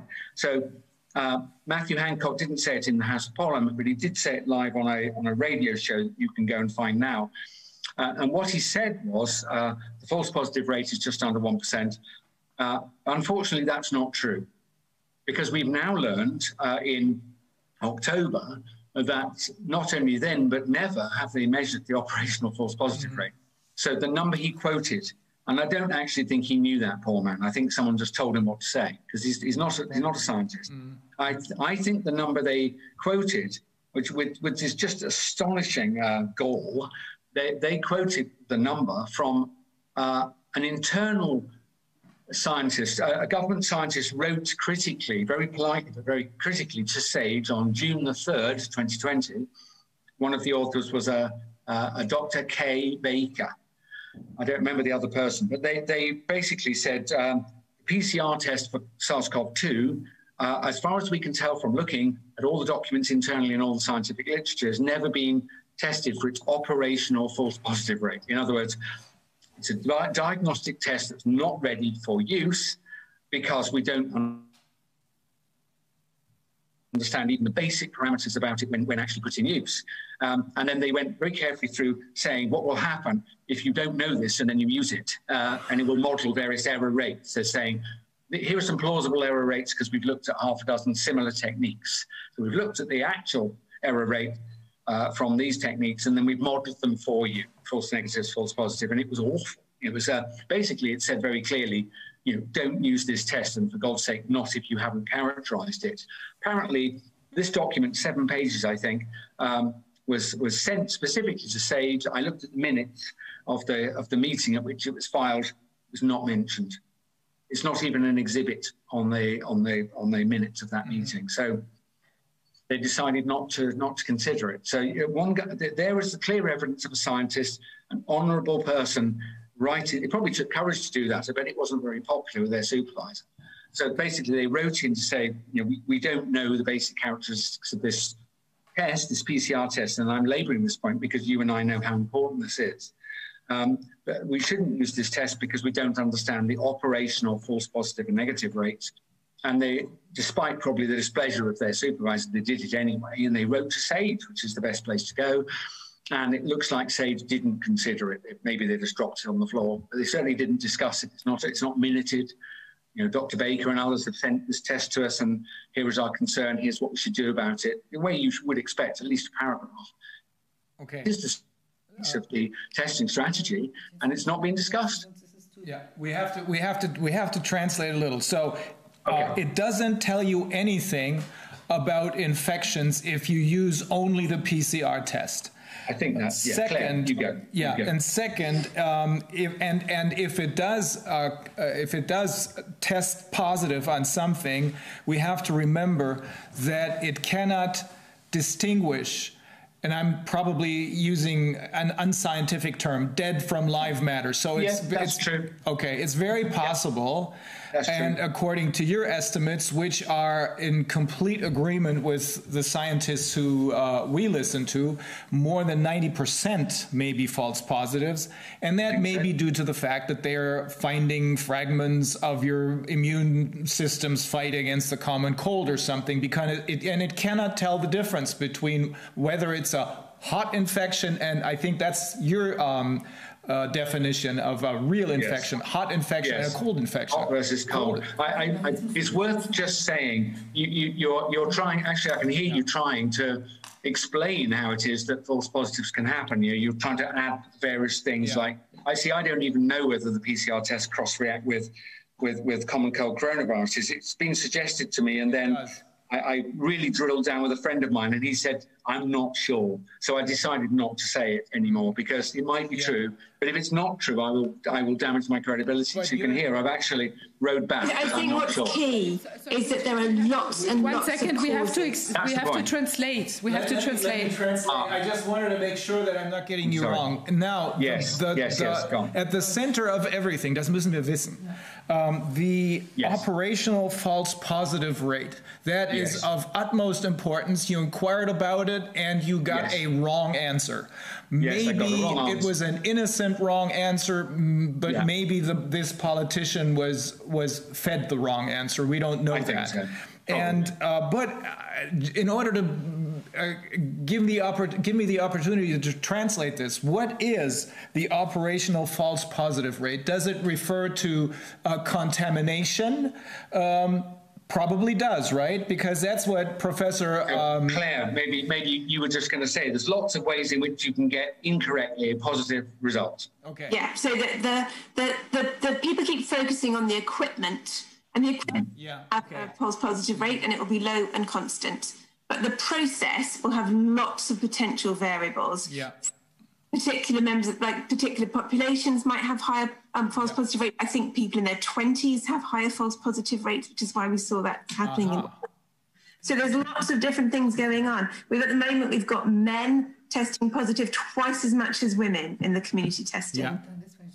Ja, okay. Also das ist jetzt... Lass uns das mal festhalten und gleich nochmal nachfragen. Das müssen wir Ulrike fragen, Professor Kämmerer fragen, das müssen wir auch Wolfgang Wodak fragen und noch ein paar andere Leute fragen. Also this is an issue that we haven't even been aware of. So we're going to have to talk to our experts about this. Also diese Verfahrensfalschpositiven Raten sind extrem wichtig, weil sie sagt, das hängt davon ab, wen man testet, ob es Frauen oder Männer sind. Das hängt aber natürlich, und das ist ganz wichtig, dass es hier an einer Stelle erwähnt wird, davon ab, wer führt die Tests durch. Und Mike sagte eben am Anfang, in the spring, da wurden diese Tests in den Krankenhäusern durchgeführt, wo die eigene Labore haben und so. Oder in den öffentlichen, in den Public Health Agencies, wo die auch sowas haben. Aber irgendwann nach dem Spring, da änderten die das. Und jetzt gibt es 6 oder 8... Wir haben da ja einmal auch das Robert-Koch-Institut gefragt. So once we asked the Robert Koch Institute... Warte mal, Wolfgang, ich will es mal... Let me please say one thing. It's very important because we asked Robert Koch Institute to tell us the false positive rate and to tell us the positive rate, not the false, the positive rate of the 180 institutions sending their results to Robert Koch Institute. They didn't even tell us that. They didn't have to tell anything about the false positive rate, just to tell us the positive rate. If that would be very different positive rates in neighboring laboratories, we would have a hint where we could search further. But they didn't give us. They didn't know. They want to be blind. And I think this is a very important fact. Ja, aber lass uns jetzt kurz nochmal weiter. Das machen wir noch mal kurz fertig. Also, wichtig zu wissen. Also wir haben eben gehört, wir haben hier ein ähnliches Vorgehen gehabt. Es gab auch Anfragen, die ebenfalls nicht beantwortet wurden, obwohl die sich noch nicht mal auf die False Positives bezogen, sondern nur auf die Positivraten. Aber hier ist was passiert in England und das macht ihn sehr besorgt. Die haben diese Tests plötzlich nicht mehr da durchgeführt, wo die Spezialisten sitzen, mit all den Unwägbarkeiten, die wir eben angesprochen haben. Ist überhaupt nicht zugelassen für diagnostische Purposes und wenn die Cycles zu hoch sind, also ab 35 sagt man, ist das alles völlig unbrauchbar. Unsere Tests sind auf 45 eingestellt. Aber hier gibt es eben diese Operational False Positive Rates und die sind da besonders schlimm, auch wenn wir sie gar nicht kennen, wo plötzlich nicht mehr Spezialisten am Ruder sind und nicht mehr die Spezialisten diese Sachen testen, sondern man diese Tests rausgenommen hat aus den Krankenhäusern und den öffentlichen Institutionen, wo die Spezialisten sitzen und in 6 oder 8 große 6 or 8 out-of-town industrial places, da reingepackt hat, in zugigen großen Hallen und das Ganze so industrialisiert hat, weil man eben ganz viel getestet hat, dass man gar nicht mehr genug Leute hatte. Sodass jetzt Leute da am Testen sind, die null Ahnung von gar nichts haben. Zum Beispiel er hat das Beispiel eines DJs genannt. Sicherlich Leute, die sich große Mühe geben. Früher war das so, dass man in solchen Notfällen dann Leute wie ihn, der damals noch studiert hat, aber der einigermaßen schon vielleicht das Physikum hinter sich hatte, da hat man die aus den Krankenhäusern geholt in Notfällen und gesagt, hier, du musst da rein. Jetzt nimmt man Leute, die keine Ahnung haben. And because of this, you're afraid that this is being done on purpose because it's not, it doesn't seem, and to me neither, by the way, this cannot be an accident. There's too many accidents. Well, I would say it's just unbelievable that you would, if you were not aware of this, then you're incompetent. And if you are aware of it and don't fix it, then that's criminal. I'm sorry.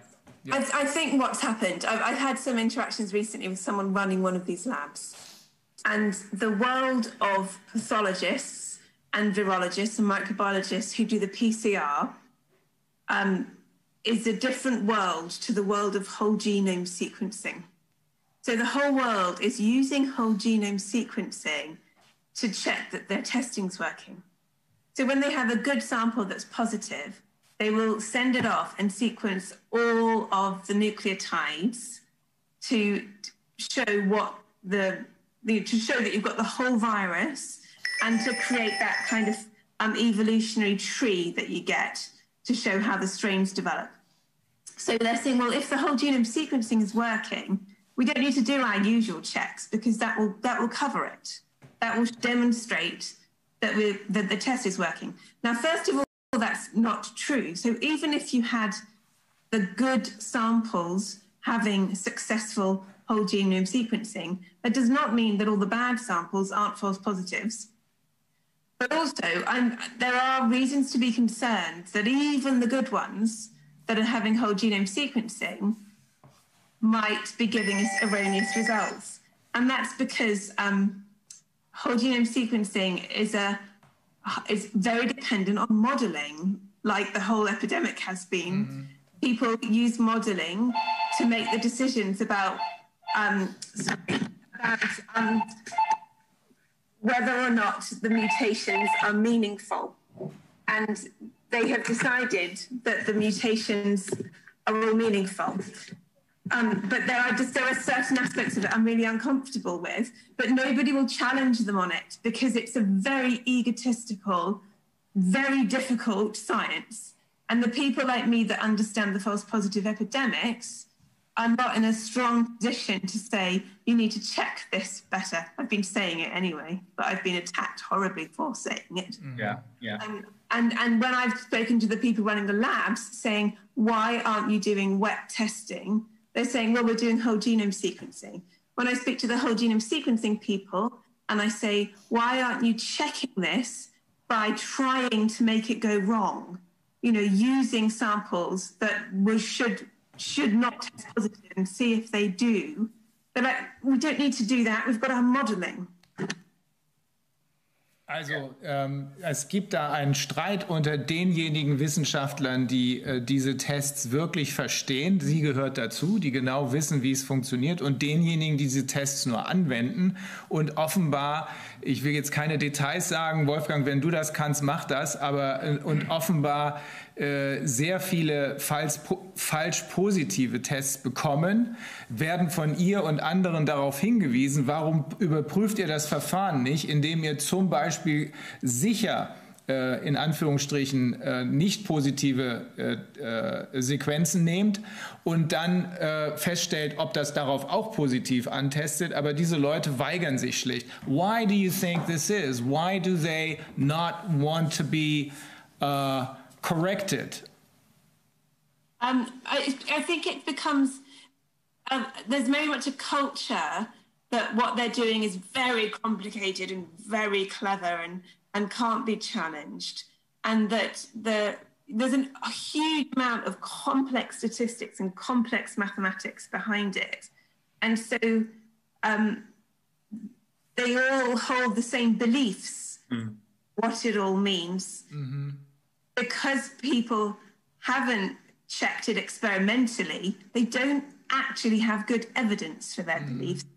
They only have modeling. That's very interesting, Claire. That's fantastic, because basically, and I mean this in a flattering way, they are a cult. There are a set of beliefs that only they understand and that are not accessible, say, to people like me, because I don't understand, the details of that. And so they genuinely believe. I think that the answer to your question, Rainer, is I think the people that Claire's talking about genuinely believe what they're doing is correct. But there's a huge but here. I'm a wet biologist. It's what I do. And I'm saying there's lots of wet data that says what you're measuring must be wrong because. And some of the because is second wave, they certainly can't exist with greater ferocity than the first one. Not unless there was something very strange and unusual about this virus. And I've mentioned that this is a really common virus in some ways. So that's not true. Its characteristics are very dull. It's stable. It doesn't change its form like flu does. And it's boring in that it doesn't poison your immune system the way HIV is alleged to do. So this is a virus which, when your body sees it, it's like, I can handle this and you can. And you take a picture of it, snip it up, and you take a picture and you have immunological memory. It's really boring in that sense. So anyone is now going to say that in contradiction to what normally occurs, what we're going to have is not only a second wave, but one that's bigger than the first one. It's no, you've got a measurement error. right? Because the first part requires some serious standing up scientifically. Because I've just told you it doesn't happen. So if you're claiming it does, you need to give me some really good reasons why that might be true this time. And you can't just point to the PCR test, because I say, well, from a practical perspective, as someone who has done, I haven't done this test myself on scale, but I have done mass testing with what's called radioligand binding. Same, and there's lots of ways to go wrong with radioligand binding as well. You just basically, you put the wrong stuff in the wrong tube, you drop something, your internal standards literally has faded because you've used an old one and it goes off over a period of months and so on. And I've seen them go wrong because I've even done it wrong as a PhD student. You get to the end of a 20-hour day where you've done 10,000 samples yourself manually, and then you put them in the Geiger counter, not Geiger, you put them in the alpha counter, and then you wait for it to come spitting out at the end, and you've got this hollow feeling when you realise the standard curve should be sort of a nice smooth S shape, and it's just you know you've done something wrong, and that means you have to throw the rest of the results away, which is what I did. That is exactly what Professor Kämmerer told us, and that has to do with contamination, of course. Yes. And that is part of the operational false positive rate. So I think Claire and I have described how it can go wrong. What we have said accords with what your experts have told you, which is that what is claimed to be happening is just immunologically implausible, should we say. Maybe I shouldn't ever say the word impossible, but immunologically implausible, for which there's no reasons from any source provided to say why this should do something that would be unprecedented. And so you're eventually drawn to, you know what, the most likely explanation for all of these different forces is ignorance on the part of the people who did the modelling and a mistake on the part of the PCR testing. And it's happened before, as Claire says, it's happened before. You can go and find the literature references where it's gone wrong. But what I want to do, given the time is short, is invite Claire to describe what we've learned this week. This week. So if it's true that the virus has gone pretty much, I'll hand over to So we have a city called Liverpool, and in Liverpool, that's been the hotspot of the second wave. Yeah. And have had a lot of hospital deaths, not quite as big as the first wave, but significantly similar, and a lot of hospital admissions, and a city that at one point I think was very scared. Then, and their cases were rising. But then, these are clever people, and they figured out something was amiss, and they stopped complying with the test. So from the 1st of October, the cases just plummet. And I didn't know if it was that they weren't complying, but actually the percentage of positive has remained constant as it's plummeted. So for some reason, they ran out of people to test. Now, that can happen with false positives if you've got a subpopulation. So say students, you test a student and they're positive, so you test all their contacts and you find another positive. You test their contacts and find another positive. But at some point, you run out of students to test. Anyway, they ran out of cases, but they still had people dying. So they sent in the army. And they sent in the army with a different test. And it's a test that it looks for the protein, so the actual viral particles. And they tested 22,000 people in the first day, and then 44,000 people on the second day. And they're still doing this, like trying to test the whole city. They're going into schools testing without parents' consent. So they did this. They couldn't find very much. They barely found any at all. So we had a number that the random PCR testing of the population said should be there. So 2.2% or more of the city of Liverpool were meant to have COVID. But when you do this other test, it's not there. So they got 0.5%. Now, the government have said that there are 0.3% positives when you try and figure that number out. And when you figure that number out, you do it with really clean-cut situations. Real life doesn't have clean-cut situations. It's full of ambiguity, so you always expect a few more. And 0.5 kind of basically means there's no COVID there. Yeah. Accidentally proved it, and nobody really noticed it accidentally proved it. So in other words, Claire, whatever is happening right now with the numbers of deaths going up, it's not from COVID. because there's no relationship anymore between what the tests are telling us and between what's happening out there not on the streets but in the hospitals. That's exactly Do you have any idea what are these people dying from? Right, exactly. My next point. So I think what's happened is they increase testing in the hospitals. You get to a critical mass where there's one test for every patient that comes in. And then there are some more tests. So you give the test to the doctors and the nurses, and they think, well, I'm not going to retest the person with a broken leg. I want to retest that person who's dying of respiratory failure, which happens. There's people dying of respiratory failure all the time. Yeah. Think, well, we tested them once, but what if we missed it? Because that can happen in a real situation. So they retest the people with dying of respiratory failure and potentially retest again. Yeah. Every time you test, if you include any of those positives as real, you are adding that false positive rate again and again. So we then have this, these mass misdiagnoses in people with respiratory failure. And all we have to do is get that protein test the army used and test these people to prove it's a misdiagnosis. That would be it. That's all we need to do right now. If we can persuade that, and we're not saying don't do anything else, although I personally think you should turn the damn PCR test off, because once they admitted they don't know its performance, I think it's shocking, because it's having an effect economically. For example, you have to self-isolate for 14 days. And of course, as Claire's pointed out, you end up following people through the diagnostic tree, eventually to death, and then we call them COVID deaths. So this is not a minor mistake that this uncharacterized test is having. But even if you're allowed to keep going, as Claire says, we've now got a different test that measures protein, not RNA. It can be administered in the field, and it takes a few minutes instead of hours. And so why not?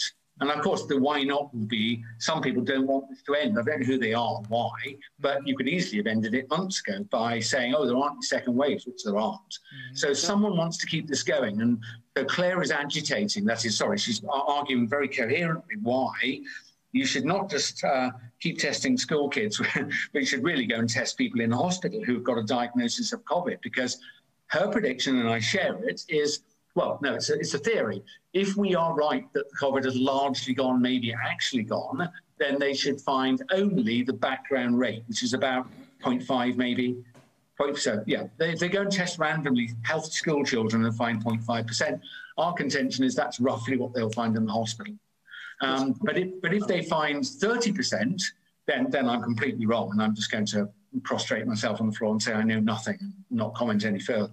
But I don't think that's what we're going to find. But honestly, people who are sure about this should just be, remember I told you that the PCR tests on a bad day, 11% positive. So it's not ridiculous in hospital to expect 30% of them to be positive. I mean, I think you follow my logic, Claire, that if in the random pillar 2 testing, if 11% are positive, it's not crazy if the test's any good.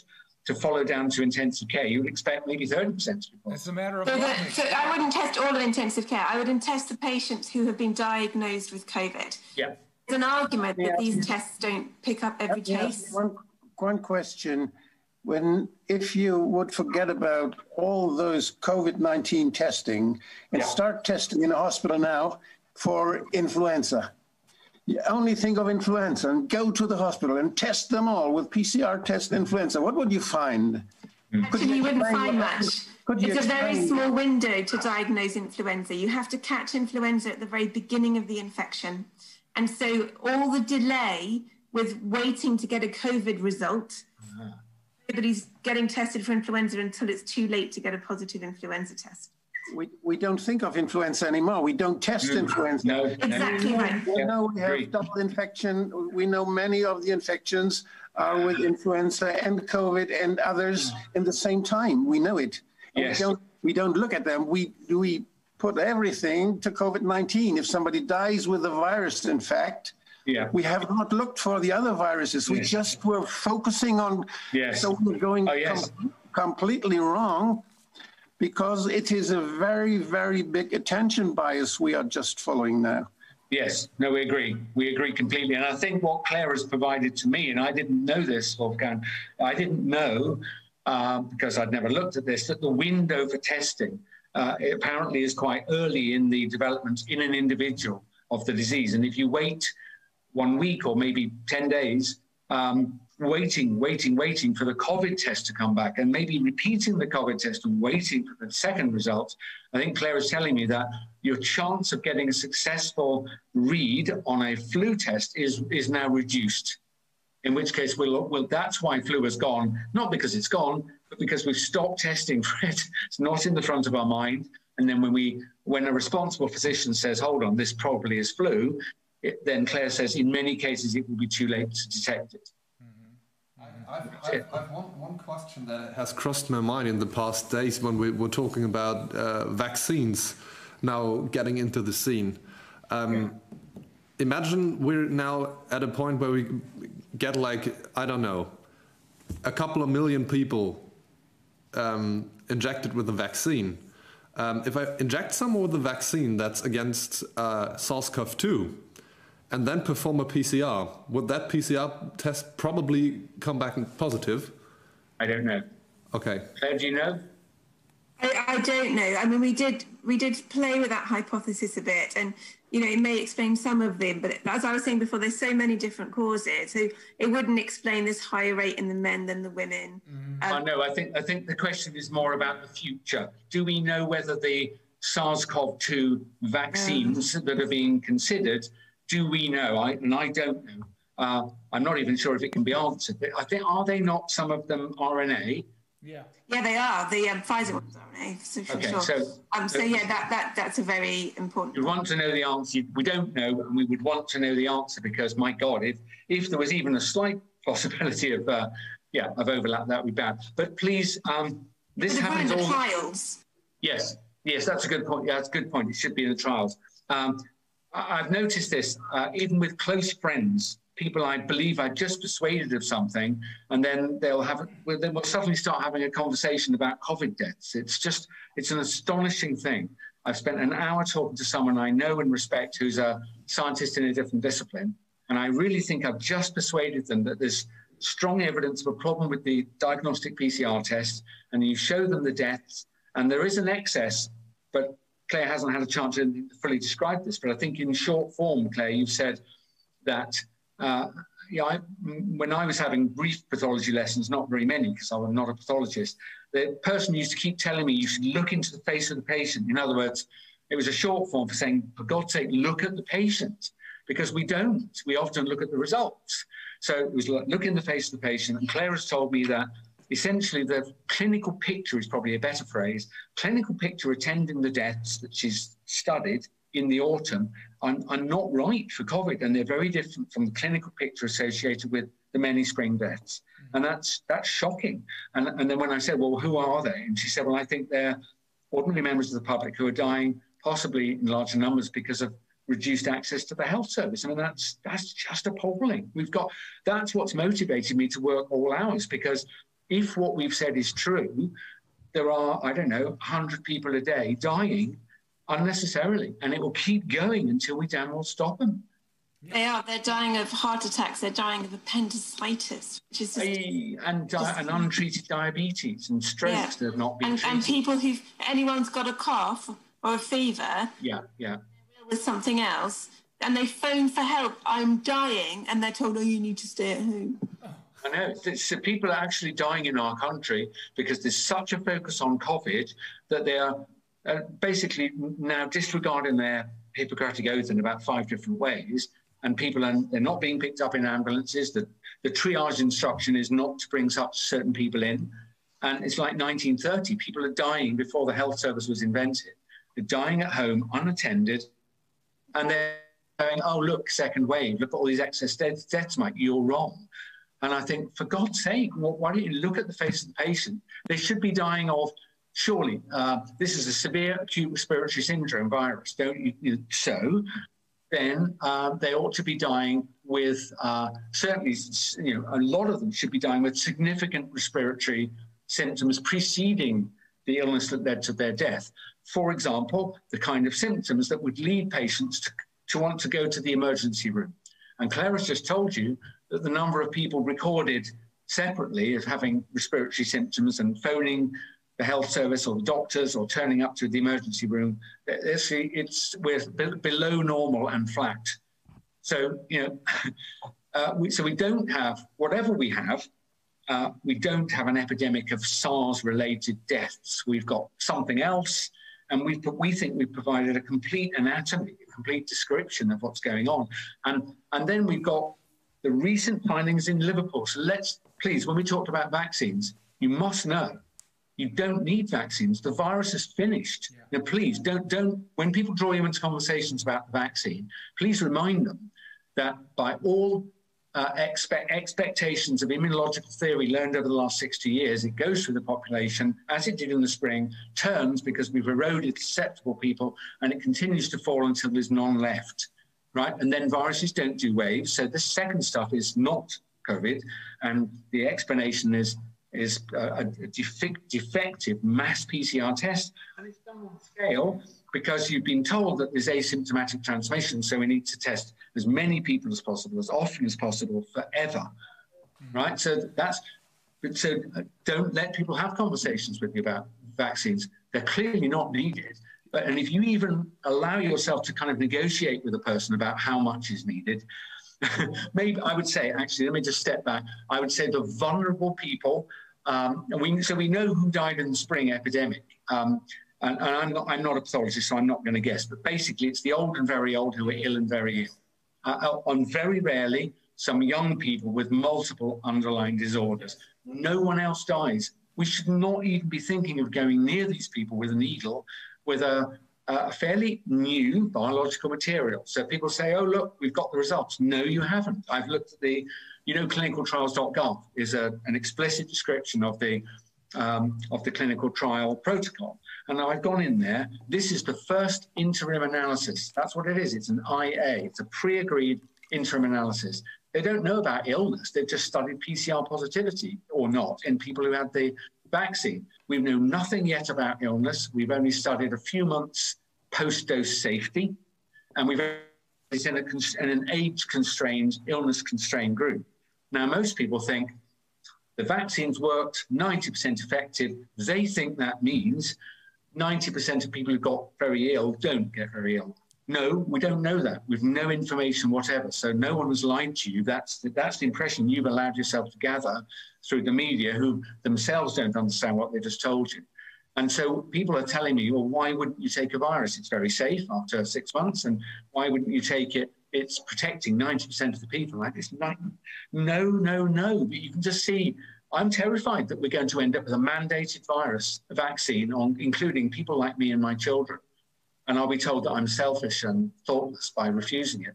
But the virus is gone, right? As you would expect from a plain, stable, non-immunotoxic virus. I don't think there are any exceptions. So if anyone's got one, they need to tell me. And in the absence of any exceptions, the performance you saw in the spring, the impact of the virus on a population, naive population, is what you saw in every heavily infected country, so like Britain and Sweden and Italy and so on. And then it goes. And all of the second bit is manufactured. Now, I do believe it's even possible it was by mistake, and then there's some errors that have not been corrected. Doesn't matter at this point to me as a scientist. It's just, please recognize that there is discord between the positive PCR test diagnosis and then, as Claire's described, the people who are dying. They don't match. Don't match. So we can't, whatever they're dying of is not COVID. So let's put a pause on the PCR test, or let's add another test that we've just mercifully got. We've got hundreds of thousands of these tests. Is it millions, Claire, in the country, of these lateral flow tests? I think it's millions. No, there's a lot. It's a lot. So they've spent, I think it's 300 million or 200 million. So they're not that expensive. So I think they've bought millions and millions of tests. They've got enough to do the experiment Dr. Craig suggests, which is either in one city or the whole country, go and test people in hospital. It's a non-invasive test, isn't it? It's not very invasive. Yeah, it's a swab again. But yeah, so you don't need to puncture anyone. You don't need a blood sample. You could even do it on people who are on intensive care. I mean, you can do it. And if you do it, if we're right, and we think we are, because there's about 9 levels of evidence to say you should be, what we'll find in 3 days is they test and we find almost no virus. And then it's over. But if they won't do it, then there's a resistance to doing the right thing. At this point, I emigrate because we're lost. I need to make my apologies and leave for another meeting. Yeah. I'm very sorry. I need to go too. Do you know what? I think if in a week's time you've got like additional questions we didn't answer, and Claire, if we've got an additional insight that we could give in a more concentrated form, because I've been on the phone and you've been two and a bit hours. Yeah. And I worry that we haven't driven the stake through the dark heart of this machine that's still holding our countries around. And I think we could probably do it better together in a few more days or a week. And I don't think we've killed this thing yet. That's all right, but we've taken a big step forward. Let's just meet again. But let me translate this, because it is obvious to anyone who listens to you and Claire, and also to Wolfgang, that something is badly wrong, and it doesn't have anything to do with Corona.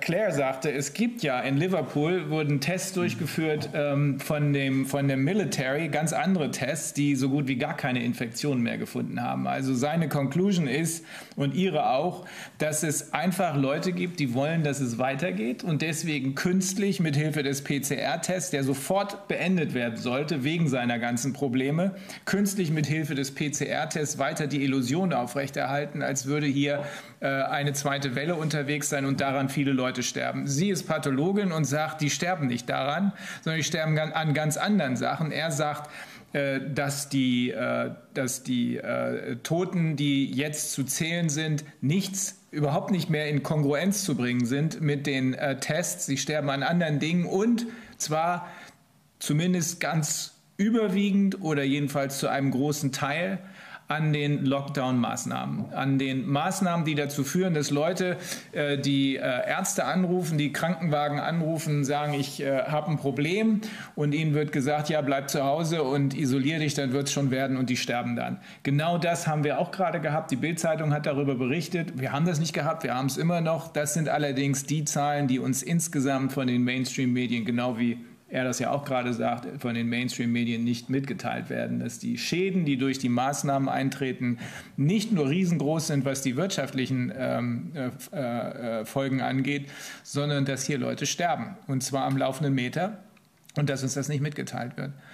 Okay, Mike, I think this is going to be watched by very many people over and over again, in particular, of course, by the English-speaking world. But I think we have given most of our German speakers a pretty good overview of what is really going on. And you kept telling us, and you wrote in your articles, we have to stop using these PCR tests. It must be stopped. 4 capital letters. Because the only thing that it's useful for is to spread panic. Yes, that is the effect of it on this occasion. May I just quickly ask, do you know roughly how many videos, is it 1,000 or is it 1,000,000? How many people might see this? Let's see. I mean, usually on our channel, I mean, we've just been blocked on our main channel, but usually in our channel we get, I think this should maybe be could be 100 to 200,000 viewers. That's only in our channel, and then it's been spread to others, who multiply. And we're going to make sure this time that, in particular, everybody overseas, in Australia, in the United States, that as many people as possible will catch on to this and will make it known. From one to the other. And if you could send it to, you probably will, but if you would send it to me and separately to Claire, we each have our own followers on Twitter, and that will add another 100,000 straight away in this country. So We'll do that. Thank you. It's been a real pleasure and an honor to be able to talk to both of you. Well, it's the other way around, but if we can help together, that's what we want to do, because we share a similar problem. Yeah. We have absolutely seconded. Thank you. Okay, yes, Claire, thank you. It was. Let me just ask you one question. Did you perform some autopsies on COVID people? No, I'm not actually practicing pathology at the moment. I know that there was a big audit of postmortems that were done in the spring by pathologists that had very characteristic findings. I know that there have been occasional ones done recently as well. Colleagues have told me that too. But, you know, I think we have a bit of low-level endemic COVID in the country.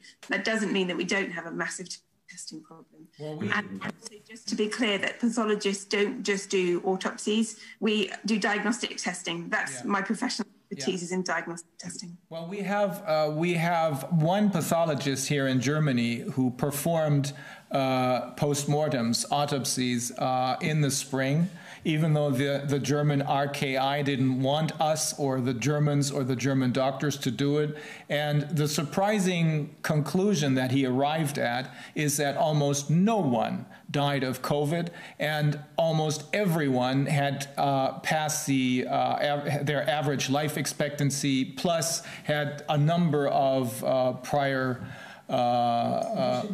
conditions. Same thing in Italy, by the way. 94% of the people who they claim died of COVID died of other causes. Same thing in the United States. Okay. Thank you very much. Well, thank you very much. We'll be in touch. We'll do this again. Yes, okay, we will. Until it's over. Until Goodbye, it's over. everybody. Yeah. Goodbye. Goodbye. Bye. Oh Mann. Ja, Wolfgang, bist du noch da? Haben wir Professor Kämmerer zum Beispiel an Bord? Ja, Frau Kämmerer ist auch noch da. Oh, super. Lass uns das noch mal ein bisschen. Das sollten wir noch mal, genau. Wolfgang, ist da irgendwas Überraschendes für dich gewesen? Ist da was Neues, was wir bisher nicht festgestellt haben? Also diese Sache mit den Operational False Positive Rates. Oder das müssten wir auch Professor Kämmerer fragen. Entspricht das den Kontaminationen, die durch die Bearbeitung oder... Wir thematisieren das ja schon die ganze Zeit, zum Beispiel dadurch, dass wir diese skandalartigen, falsch positiven Fälle hatten. Die Fußballvereine lassen sich das ja nicht gefallen, wenn bei denen ein teurer Spieler positiv ist. Ja. Die haben dann fast regelmäßig nachmessen lassen, weil das zu viel Geld kostet, wenn der auch deswegen ausfällt. Und da haben ganz viele Vereine dann jeweils feststellen lassen, dass der gar nicht positiv war. Und wenn wir alle Menschen so nachtesten würden, wie die teuren Fußballer nachgetestet würden, dann wäre der Skandal schon flächendeckend so weit, dass man sagen würde, was soll der Quatsch eigentlich? Ja.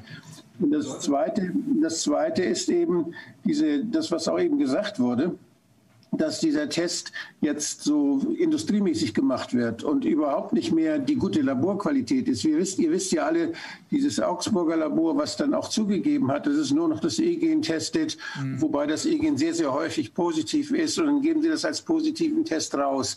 Nach dem Motto, man könnte ja nachtesten. Aber das wird meistens gar nicht mehr nachgetestet. Die Labore sagen, das schaffen wir gar nicht mehr. Wir haben überhaupt nicht genügend Kapazität. Es gibt nicht genügend Leute, die das richtig können. Und wenn man das sieht, diese Massenanlagen, da wird ja überall getestet, auf den Flughäfen, an den Straßen, an den Grenzübergängen. Das sind ja Hilfskräfte, die das machen. Und das kommt da nicht auf die Laborqualität an, sondern das wird gemacht, wird abgerechnet, da wird wahnsinnig viel Geld mit verdient. Und die Politik hat es ja gerne, wenn sie dann durch falsch positive Tests in ihrer Politik bestätigt wird. Das heißt, da meckert keiner, da hat keiner der Verantwortlichen, offenbar, wenn ich mir vorstelle, Herr Söder wäre da kritisch plötzlich und sagte, wir müssen aber nachgucken, ob der Test wirklich in Ordnung ist. Das würde seiner Politik ja total entgegenlaufen. Ja. Die freuen sich über jeden positiven Test, weil sie dadurch in ihrer Politik bestätigt werden. Ja. Und kein Mensch, Robert Koch nicht und das Gesundheitsministerium nicht, die machen nicht mal so eine Qualitätsoffensive, dass sie wenigstens mal diese Frage beantworten, gibt es Unterschiede in der Qualität, allein schon bei der Positivrate. Das ist ja Operational False Positive Rate, ist ja komplizierter noch, da muss man ja noch mehr machen. Aber hier geht es ja nur darum, die Positive Rate der 180 Labore mal zu vergleichen. Das würde schon so viel Hinweise geben auf unterschiedliche Qualität. Es kann nicht sein, dass ein Labor unter 1% Positive hat oder das Robert-Koch-Institut mit seinen genauen Tests keine Fälle mehr findet.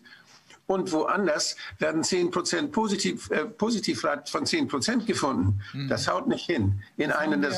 das haben wir gerade, als ich das mit den amerikanischen Kollegen besprochen habe, haben wir genau diese Situation versucht aufzuklären. Jetzt wird es mir endlich klar. Und zwar in New York, wo wir möglicherweise eine der Klagen anhängig machen werden. In New York gibt es benachbarte Bezirke, wo in einem Bezirk 0,5% oder sowas positiv ist und genau nebenan 18%. Das ist nur durch sowas zu erklären. Natürlich. Das ist so offensichtlich und so für Doofe einsehbar. Da muss man kein Laborfachmann sein. Aber wenn eine und dieselbe Bevölkerung von 2 Laboren mit demselben Test getestet wird und der eine hat 10-mal so viel Positive wie der andere nebenan, dann kann das nicht an der Krankheit liegen, sondern dann liegt das an dem Test. Ja. Und wenn das nicht in Frage gestellt wird, ich meine, das ist natürlich auch für Juristen interessant. Ja.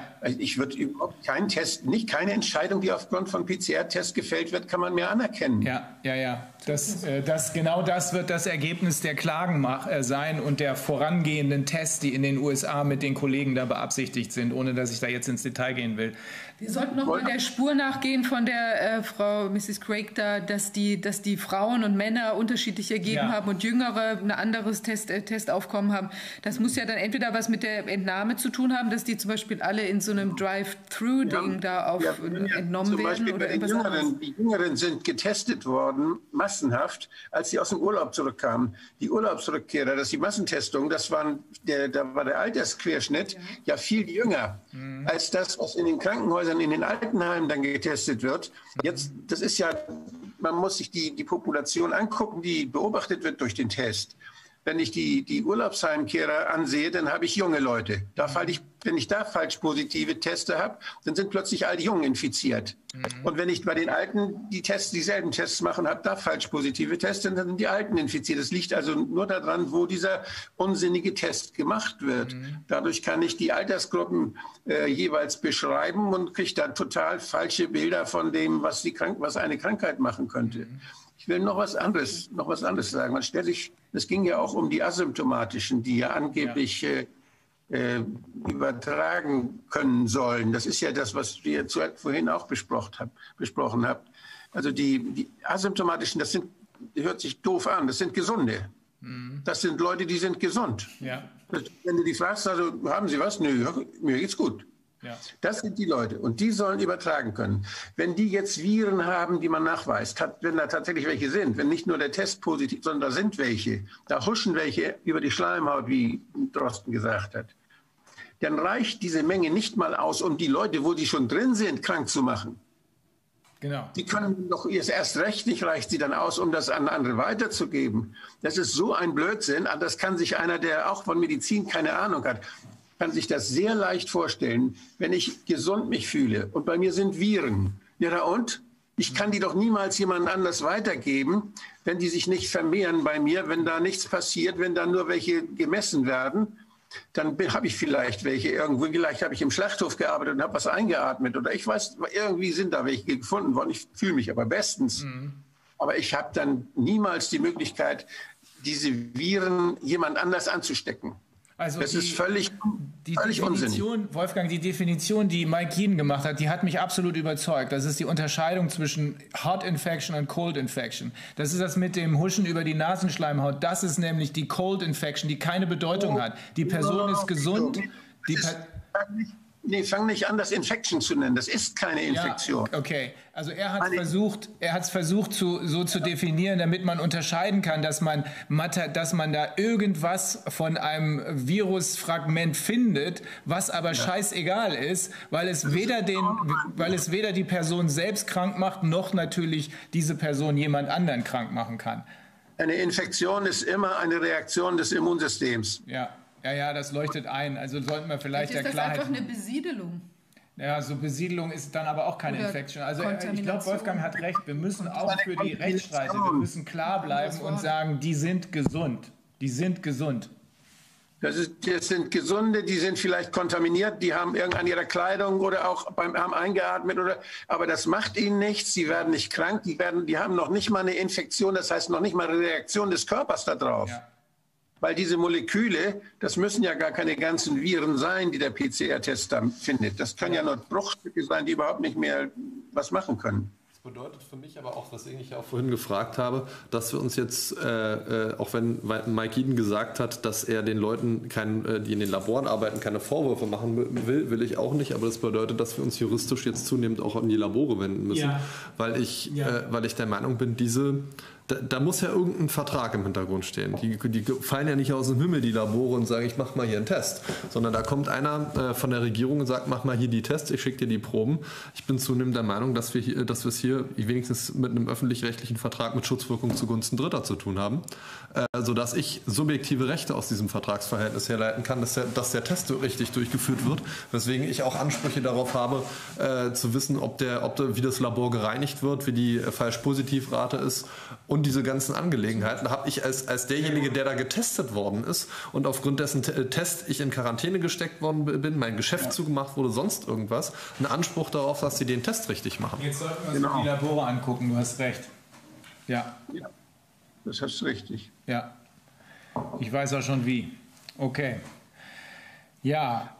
Wenn ich zum Beispiel begutachtet werde irgendwo, dann habe ich immer das Recht, mir eine Kopie des Gutachtens schicken zu lassen und das nachzugucken. Ja. Ich habe immer das Recht, Akteneinsicht zu nehmen. Es gibt ganz seltene Fälle in der Psychiatrie, wo man sagt, es schadet den Menschen, wenn sie das sehen. Das wissen aber, das kommt meistens noch nicht mal durch. Nein, also das ist die absolute Ausnahme. Das ist die absolute Ausnahme. Du hast einen Anspruch darauf, vollständig informiert zu werden. Es gibt die ganz, ganz wenigen Ausnahmen, die einzelfallbeschränkt sind, wo ein Arzt oder ein Labor sagen kann, das ist jetzt zu gefährlich, das wird seine Psyche oder auch seine physische Gesundheit zu schwer beschädigen. Das ist die absolute Ausnahme, 0,001% aller Fälle. Richtig, man hat ein Recht auf die Befunde, dass man es nachvollziehen kann, nachzufragen, welche Methode verwendet wurde, wer das gemacht hat, das kann man alles nachfragen. Und da kommt der Sache übrigens zugute, dass die Tests nach wie vor freiwillig sind, was ja inzwischen auch die Ämter und alle möglichen, da ziehen sie sich ja inzwischen alle verstärkt drauf zurück. Das fand ich nämlich bei dem, was gerade erzählt wurde, auch sehr bemerkenswert, als diese Tests vom Militär kamen, wo dann gesagt wurde, das sind non-invasive Tests. Ja. Das heißt, die sind auch noch viel, viel einfacher, viel besser. Aber auch mit Swabs. Ja, aber die sind im Gegensatz zu PCR, wo man in den Nasenkanal oder den Drachenkanal eintreten muss, das ist nach jeder medizinethischen Definition ein invasiver Test. Ja. Und die sind nicht nur, also sind weniger invasiv und genauer, diese anderen Tests. Da muss man die Frage aufwerfen, warum werden diese Tests nicht gemacht? Genau, warum werden die mir nicht angeboten? Mir müssen ja, wenn ich freiwillig in so einen Test einwilligen will, der invasiv ist, das 25 Infektionsschutzgesetz, da müssen mir ja auch Behandlungsalternativen aufgezeigt werden. Ich muss ja vollumfänglich die Risikoaufklärung bekommen und da muss mir dann auch gesagt werden, es gibt einen Test, der besseres Ergebnis produziert und weniger invasiv ist. Genau das war ja seine Forderung, dass er sagt, entweder sofortiges Ende der absolut unzuverlässigen und zwischen 94 und 100% False Positives produzierenden PCR-Tests oder eben alternativ diese Tests benutzen. Ja. Oder sogar den zweiten Test dahinter schalten. Das werden wir machen. Und wenn das Ganze freiwillig ist, dann muss die medizinische Aufklärung dahinter auch eigentlich schonungsloser sein als jetzt in einem Notfall. Ja. Und das ist nämlich genau der Punkt. Wenn es nämlich wenn ich einen Anspruch auf eine Risikoaufklärung habe und es eine weniger riskante und genauere diagnostische Methode gibt, dann ist meine Einwilligung in diesen Test unwirksam. Dann kann die damit verbundene Körperverletzung nicht rechtfertigen, weil ich nicht korrekt aufgeklärt worden bin. Ja, absolut richtig. Das heißt, jeder einzelne Test, der diese Aufklärung insbesondere mit, deswegen ist der Test möglicherweise ungenau, deswegen könnte ein falsches Ergebnis rauskommen, hier ist der andere Test, das sind die Vorteile, das sind die Nachteile. Jeder einzelne Test, der diese Anforderungen nicht erfüllt, ist im Moment eine nicht gerechtfertigte Körperverletzung. Ja, wir haben einen Arzthaftungsfall. Kann Frau Kemmer das über diesen anderen Test sagen, der dann in Frage kommt, wie der funktioniert und das vielleicht mal erläutern? Ja, klar, aber... Also er hat ja gesagt, das ist durch die Army, also das sind Dinge, die... Das wir hier auch haben. Ich denke, das ist dieser Schnelltest. Ja, das ist ein Schnelltest. Was das ist, wissen wir nicht. Aber es ist, über den hatten wir schon mal gesprochen. Und weil man versucht, ganz viele zu machen, hat man die Army da eingesetzt. Und wie wir eben dann auch noch nebenher erfahren haben, läuft das auch alles ohne die Einwilligung. Gerade bei den Kindern läuft das komplett ohne Einwilligung der Eltern. Das, was hier auch schon mal versucht wurde, mein Verdacht ist, das wird immer mal versucht, um zu gucken, komme ich damit durch oder nicht. In Aurich. Weißt du das noch? Die Waldorfschule, Kindergarten. Und immer mal wieder Testballons haben sie steigen lassen. Testen mal hier, mal da. In England sind sie schon einen Schritt weiter, in Anführungsstrichen. Aber wir kommen immer wieder darauf zurück. Dieser PCR-Test ist das entscheidende Problem. Und das lässt sich wissenschaftlich nachweisen. Ja, das fand ich, ist ja auch der Erkenntnisgewinn von heute, dass wir ja wieder noch neue Informationen bekommen haben, dass wir wirklich in den Bereich eines wissenschaftlichen Beweises kommen. Dieser Trichter, den sie beschrieben hat, das ist ja vollkommen einleuchtend. Es muss ja mehr Tests, mehr erkrankte Leute, mehr auf den Intensivbetten geben und nicht mehr Tests, weniger. Ja. Trichter, Funnel, Ja, richtig. Macht keinen Sinn. Ist denn die Frau Professor Kämmerer da bei Ihnen zu sehen oder ist die, weil es so lang ging, vielleicht jetzt so?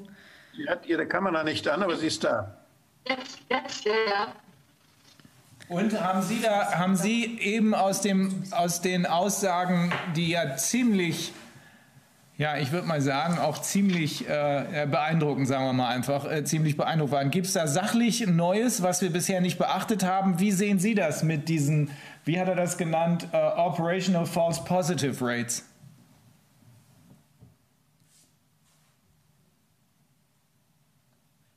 Frau Kämmerer? Jetzt ist der Ton weg. Ach so, ist das? Aber das lag nicht da dran, oder? Die Leitung ist instabil oder so. Nee, jetzt geht's wieder. Frau Kämmerer? Ja, vielleicht ist auf Seiten von Professor Kämmerer die Leitung nicht so ganz stabil. Aber das wir kommen ja nochmal zusammen. Wir müssen aufpassen, weil er ist sehr engagiert. Er regt sich sehr auf. Bei dem, was er gesagt hat, hat er einen Grund dazu. Aber wir werden das nochmal machen. Ja, da ist sicherlich noch mehr. Ich glaube, wir haben heute im Endeffekt nur an der Oberfläche gekratzt von dem, was an der Sache dran ist. Und das ist jetzt schon so eine Menge an Informationen, die muss man ja natürlich auch erstmal verarbeiten. Ja. Und unsere Aufgabe ist es ja dann auch immer inzwischen, das auch juristisch zu bewerten. Aber ich glaube, unsere erste Einschätzung, dass das darauf hinausläuft, dass wir hier sehr bald auch an einen Punkt kommen, wo diese Widersprüche nicht mehr aufklärbar sind. Deswegen war auch meine Frage mit der Impfung, bin ich froh, dass Sie sich da genau die gleichen Fragen gestellt haben, weil man stelle sich vor, nächstes Jahr kommt diese Impfung und die PCR-Tests fallen immer noch so aus, wie sie jetzt ausfallen und wir haben immer noch genau die gleiche Anzahl von Leuten, die erkranken und sterben und Intensivbetten belegen. Und dann wird es natürlich sehr, sehr schwer, das noch weiterhin auf SARS-CoV-2 zu schieben. Aber Sie werden versuchen, das auf Panik zu schieben. Ja, übrigens hat er ganz klar in diesem Paper, was wir unbedingt online stellen müssen, ich gebe dir das gleich mal, oder ich schicke dir lieber eine nicht vollgekrakelte Version, no need for a vaccine. Und zwar ganz einfach, weil wir haben längst Herdenimmunität. Es braucht keinen Impfstoff, sagt er. Deswegen regt er sich so auf. Und noch dazu dieser Impfstoff, der noch nie zuvor, dieser RNA-Impfstoff, der noch nie zuvor benutzt worden ist. Höchste Panik. Es sind zwei ganz schlimme Sachen, die jetzt passieren. Das erste ist, dass uns eingeredet wird, das ist ein gefährliches Virus, was immer noch unter uns Schaden anrichten kann. Ja. Das ist eindeutig nicht der Fall. Das ist weg. Und das Zweite, was uns die Viren Corona kommen jedes Jahr wieder, aber die sind auch vorher schon immer gekommen und es spricht nichts dafür, dass sie anders kommen oder gefährlicher kommen als die Jahre zuvor. Das, was wir jetzt sehen, das ist eine Testpandemie. Das heißt, das hat mit den Viren nichts zu tun. Das heißt, es gibt keine Indikation für eine spezielle Impfung, schon gar nicht für eine schnell zusammengeschusterte Pandemieimpfung, die große Risiken mit sich bringt. Das heißt, eine Impfung ist nicht indiziert. Zweitens, die Impfung ist hochrisikoreich. Ja. Von den Ressourcen, die dafür ausgegeben werden, unnötigerweise will ich gar nicht sprechen. Aber diese beiden Gründe, nicht indiziert und hochrisikoreich, die lassen jeden Arzt, der diese Impfung macht und jeden anderen, der veranlasst wird, diese Impfung zu machen, den setzen sie dem Risiko der schweren Körperverletzung aus. Das mit die Ressourcen, die dafür verschwendet werden, das ist übrigens auch ein Gedanke, über den man sich vielleicht mal, ähnlich dem MERS-Virus, das über die Nasenschleimhaut huscht, vielleicht mal durch den Kopf gehen lassen sollte. Wir haben einerseits so eine schlimme, böse Pandemie, dass wir alle Geschäfte zumachen und der Staat weigert sich ja einigermaßen beharrlich, vernünftige Kompensationsregeln aufzustellen. Er weigert sich ja an der angedachten Änderung des Infektionsschutzgesetzes auch relativ beharrlich, die Nichtstörerkompensation mit einzuführen. Aber um Millionen von Impfstoffdosen zu bezahlen, dafür ist Geld da. Da sollte sich einfach nur mal jeder Gedanken drüber machen, ob nicht, wenn wir denn eine schlimme Pandemie hätten, es nicht rechtsstaatlich vertretbarer wäre zu sagen, ich hau meine eigenen Leute raus und du, liebes Labor, vielen Dank, dass du den Impfstoff entwickelt hast. Wir haben eine Notstandslage, ich zahle dir keinen Cent dafür, ich beschlagnahme den jetzt nämlich einfach.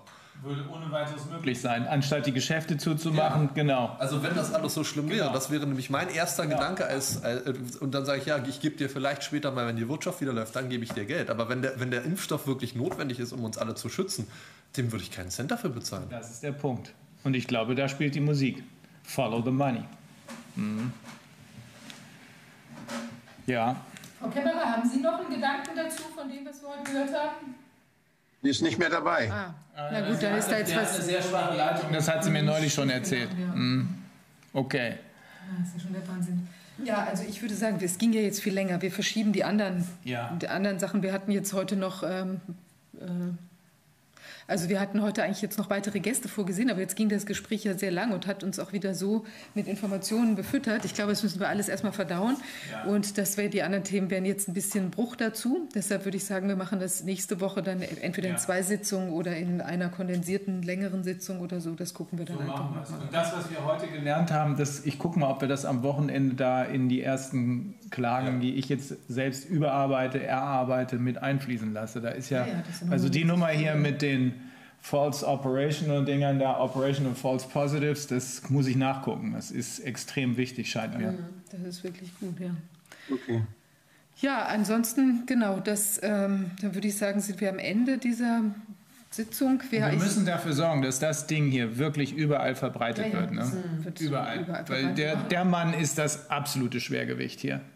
Wir machen auch kleinere Clips jetzt aus den wesentlichsten Aussagen. Das machen wir sehr schnell und würden das dann auch nochmal rumschicken. Aber Wolfgang, er ist komplett auf deiner Linie. Ne? Er hat ja in jedem Punkt zugestimmt. Das kann kein Zufall sein. Außer ihr seid beide False Positives oder sowas. Ja, das würde ich vielleicht auch generell noch mal sagen. Ich will nicht schon wieder diesen Begriff des Verschwörungstheoretikers, der Anfang des Jahres rumgeworfen wurde, bemühen. Aber auch da, jeder, der an dem, was wir hier versuchen herauszuarbeiten, Zweifel hegt, der möge sich doch bitte einfach nur einmal hinsetzen und Revue passieren lassen, wer von den Leuten, die Anfang des Jahres diese Entwicklung, die jetzt genauso stattgefunden haben, prognostiziert haben, Recht behalten hat. Und ich frage mich immer noch, was aus Professor John Ioannidis geworden ist. Den scheint es offensichtlich nicht zu geben, weil der wird ja geflissentlich ignoriert. Der hat ja wirklich komplett alles vorhergesagt, was passieren wird und wird von der WHO zitiert, interessiert auch kein Schwein. Nicht mal, was die WHO sagt, interessiert noch ein Schwein, solange es etwas Positives ist für die Menschen. Was das RKI zu großen Teilen inzwischen sagt, ja, Leute mit leichten... Nochmal zur Erinnerung, das RKI, wenn ich mich recht entsinne, hat gesagt, wir sollten auch davon Abstand nehmen, Leute mit leichten Erkältungssymptomen zu testen. Ja. Das ist, also, dieser ganze Kram hat sich so verselbstständigt, dass es überhaupt nicht mehr darauf ankommt, was die Leute eigentlich gesagt haben. Deswegen finde ich das eigentlich einigermaßen bemerkenswert. Genau diese Aspekte, vor 3 Monaten saßen wir da, Wolfgang Wodak erzählt was von Sentinel-Praxen und vor ein paar Wochen liest man die ersten Artikel. Ja, man könnte ja mal Sentinel-Praxen einrichten. Aber es ist tatsächlich auch weg, deswegen regt sich Mike Yeadon auch so auf. Ja. Es ist komplett weg von irgendwelchen Evidence-Bases. Da ist nichts, keine Tatsachen. Seine PsyOps haben alles übernommen, unsere PsyOps. Ja. Die Leute, die hier meinen, psychologische Warfare zu betreiben. Und das ist übrigens wahrscheinlich auch eine Antwort auf deine Frage, wieso lassen die sich das alles gefallen? Also wieso machen sie die Buden alle zu und die Leute wehren sich nicht dagegen? So ungefähr. Du hast es nicht genauso gefragt, aber meine Vermutung ist, dass diese Psychotypen vorher genau auskalkuliert haben, Wenn ich denen 75% anbiete, da werden sie nicht sofort dran sterben, aber sie werden dran sterben. Die machen aber mit, die wehren sich nicht. Ich bin absolut überzeugt davon, dass das genau so läuft, das Spiel. Ja. Das heißt, die hätten sich viel, viel früher wehren müssen, wie wir es gesagt haben. Sie hätten sich viel früher wehren müssen. Für viele ist es jetzt zu spät. Es sei denn, wir reißen das Ruder um und holen uns das von denjenigen, die verantwortlich sind. Also ich finde auf jeden Fall faszinierend, diese Minutes da, diese Protokolle, die müssen wir uns holen. Ich denke auch in Bezug auf, wahrscheinlich werden da auch Informationen sein über die Leute. Ich habe sie euch schon zugeschickt. Hast du die? Toll.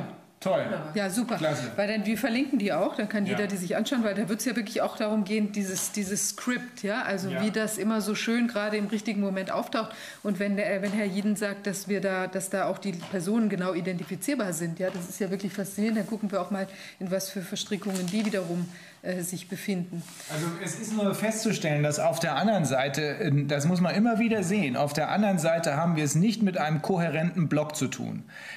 Im RKI, du hast da oft darauf hingewiesen, Wolfgang, sind sehr viele gute Leute. Der Fisch stinkt vom Kopf, wie man immer so schön sagt. Dieser hier ganz besonders, würde ich meinen. Auch im Paul-Ehrlich-Institut sind auch gute Leute, die das mit Impfung sehr, sehr skeptisch sehen. Und das ist auch da der Kopf, der anders redet als die Leute, die die Arbeit machen. Wobei ich ja nicht mal sagen würde, das ist der Kopf, sondern nur so eine Art, ich weiß nicht, Wurmfortsatz. Wurmfortsatz. Weil der Kopf hat ja wenigstens noch eine Funktion. Das ist, jedenfalls irgendwelche Präparate, die an Strings hängen. Ja, okay. Ja, also ich habe noch 2 Sachen. Also einmal unterstützen wir ja die Bemühungen von der Sarah Lucia Hassel-Reusing, da nach Den Haag zu gehen. Und wir haben das gepostet bei uns, den Aufruf jetzt in Bezug auf die Schilderung von schlimmen Erlebnissen. Da wird jetzt heute noch, werden wir verlinken, eine nähere Anleitung oder eine kleine Übersicht, welche Themen insbesondere, also welche Fragen man sich stellen kann, ob man das erlebt hat, dass man noch ein bisschen mehr eingrenzen kann, ob man da zu diesem betroffenen Kreis gehört. Und da wäre es schön, wenn wir auf Deutsch und auf Englisch eben entsprechende oder schreckliche Erlebnisberichte, natürlich nicht schön, aber wenn sie zumindest dann bei uns anlanden könnten, sodass sie dann eben da in dieses Strafverfahren eingebunden werden können. Und zweite erfreulich, also das ist nicht allein erfreulich, aber zumindest erfreulich, dass es vorangeht. Zweite Sache, die ich wirklich erfreulich finde, unsere Newsseite ist jetzt endlich fertig. Heute geht sie online. Geht über unsere Webseite, da ist das verlinkt und da könnt ihr dann sehen, was sich alles tut. Und wir freuen uns auch, wenn dann Leute Lust haben, uns mit Berichten, insbesondere aus ihren Ländern, zu unterstützen. Da wird eine spezielle E-Mail-Adresse eingerichtet sein, wo man das eben auch schicken kann und dann gegebenenfalls auch mitwirken kann, die Sachen in andere Sprachen zu übertragen. Also wir machen genau das, was auf der anderen Seite Bobby Kennedy und seine Leute auch machen. Der hat auch einen eigenen News-Kanal aufgebaut, damit all diejenigen, die in den Mainstreams nicht mehr gehört werden, da zu Gehör kommen. Und das machen wir ja auch auf diese Weise. Du hast gesagt, in 9 Sprachen, glaube ich, ne? Ja, ist in 9 Sprachen, genau. Und vielleicht kommen noch weitere dazu. Und wir werden uns jetzt auch bemühen, nachdem wir hier jetzt diesen, also den ersten Strike von YouTube bekommen haben für das Video von Robert Kennedy, die Impfthematik, ist da erstmal gelöscht worden.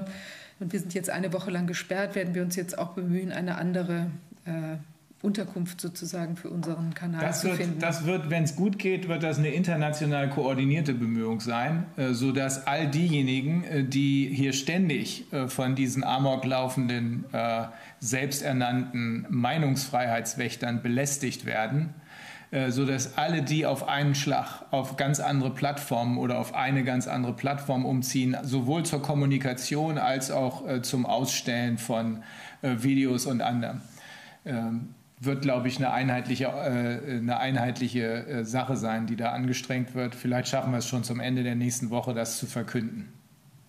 Ja, genau, so schaut es aus. Also viele Dinge entwickeln sich in die richtige Richtung. Hoffen wir, dass das Hauptthema sich auch irgendwann jetzt mal in die richtige Richtung nachhaltig entwickelt und wir vielleicht... Wichtig ist einfach immer weitermachen. Nie aufgeben. Niemals aufhören. Wir kriegen die Schweine. Das ist das Schlusswort und dann wünsche ich ein ersprießliches Wochenende.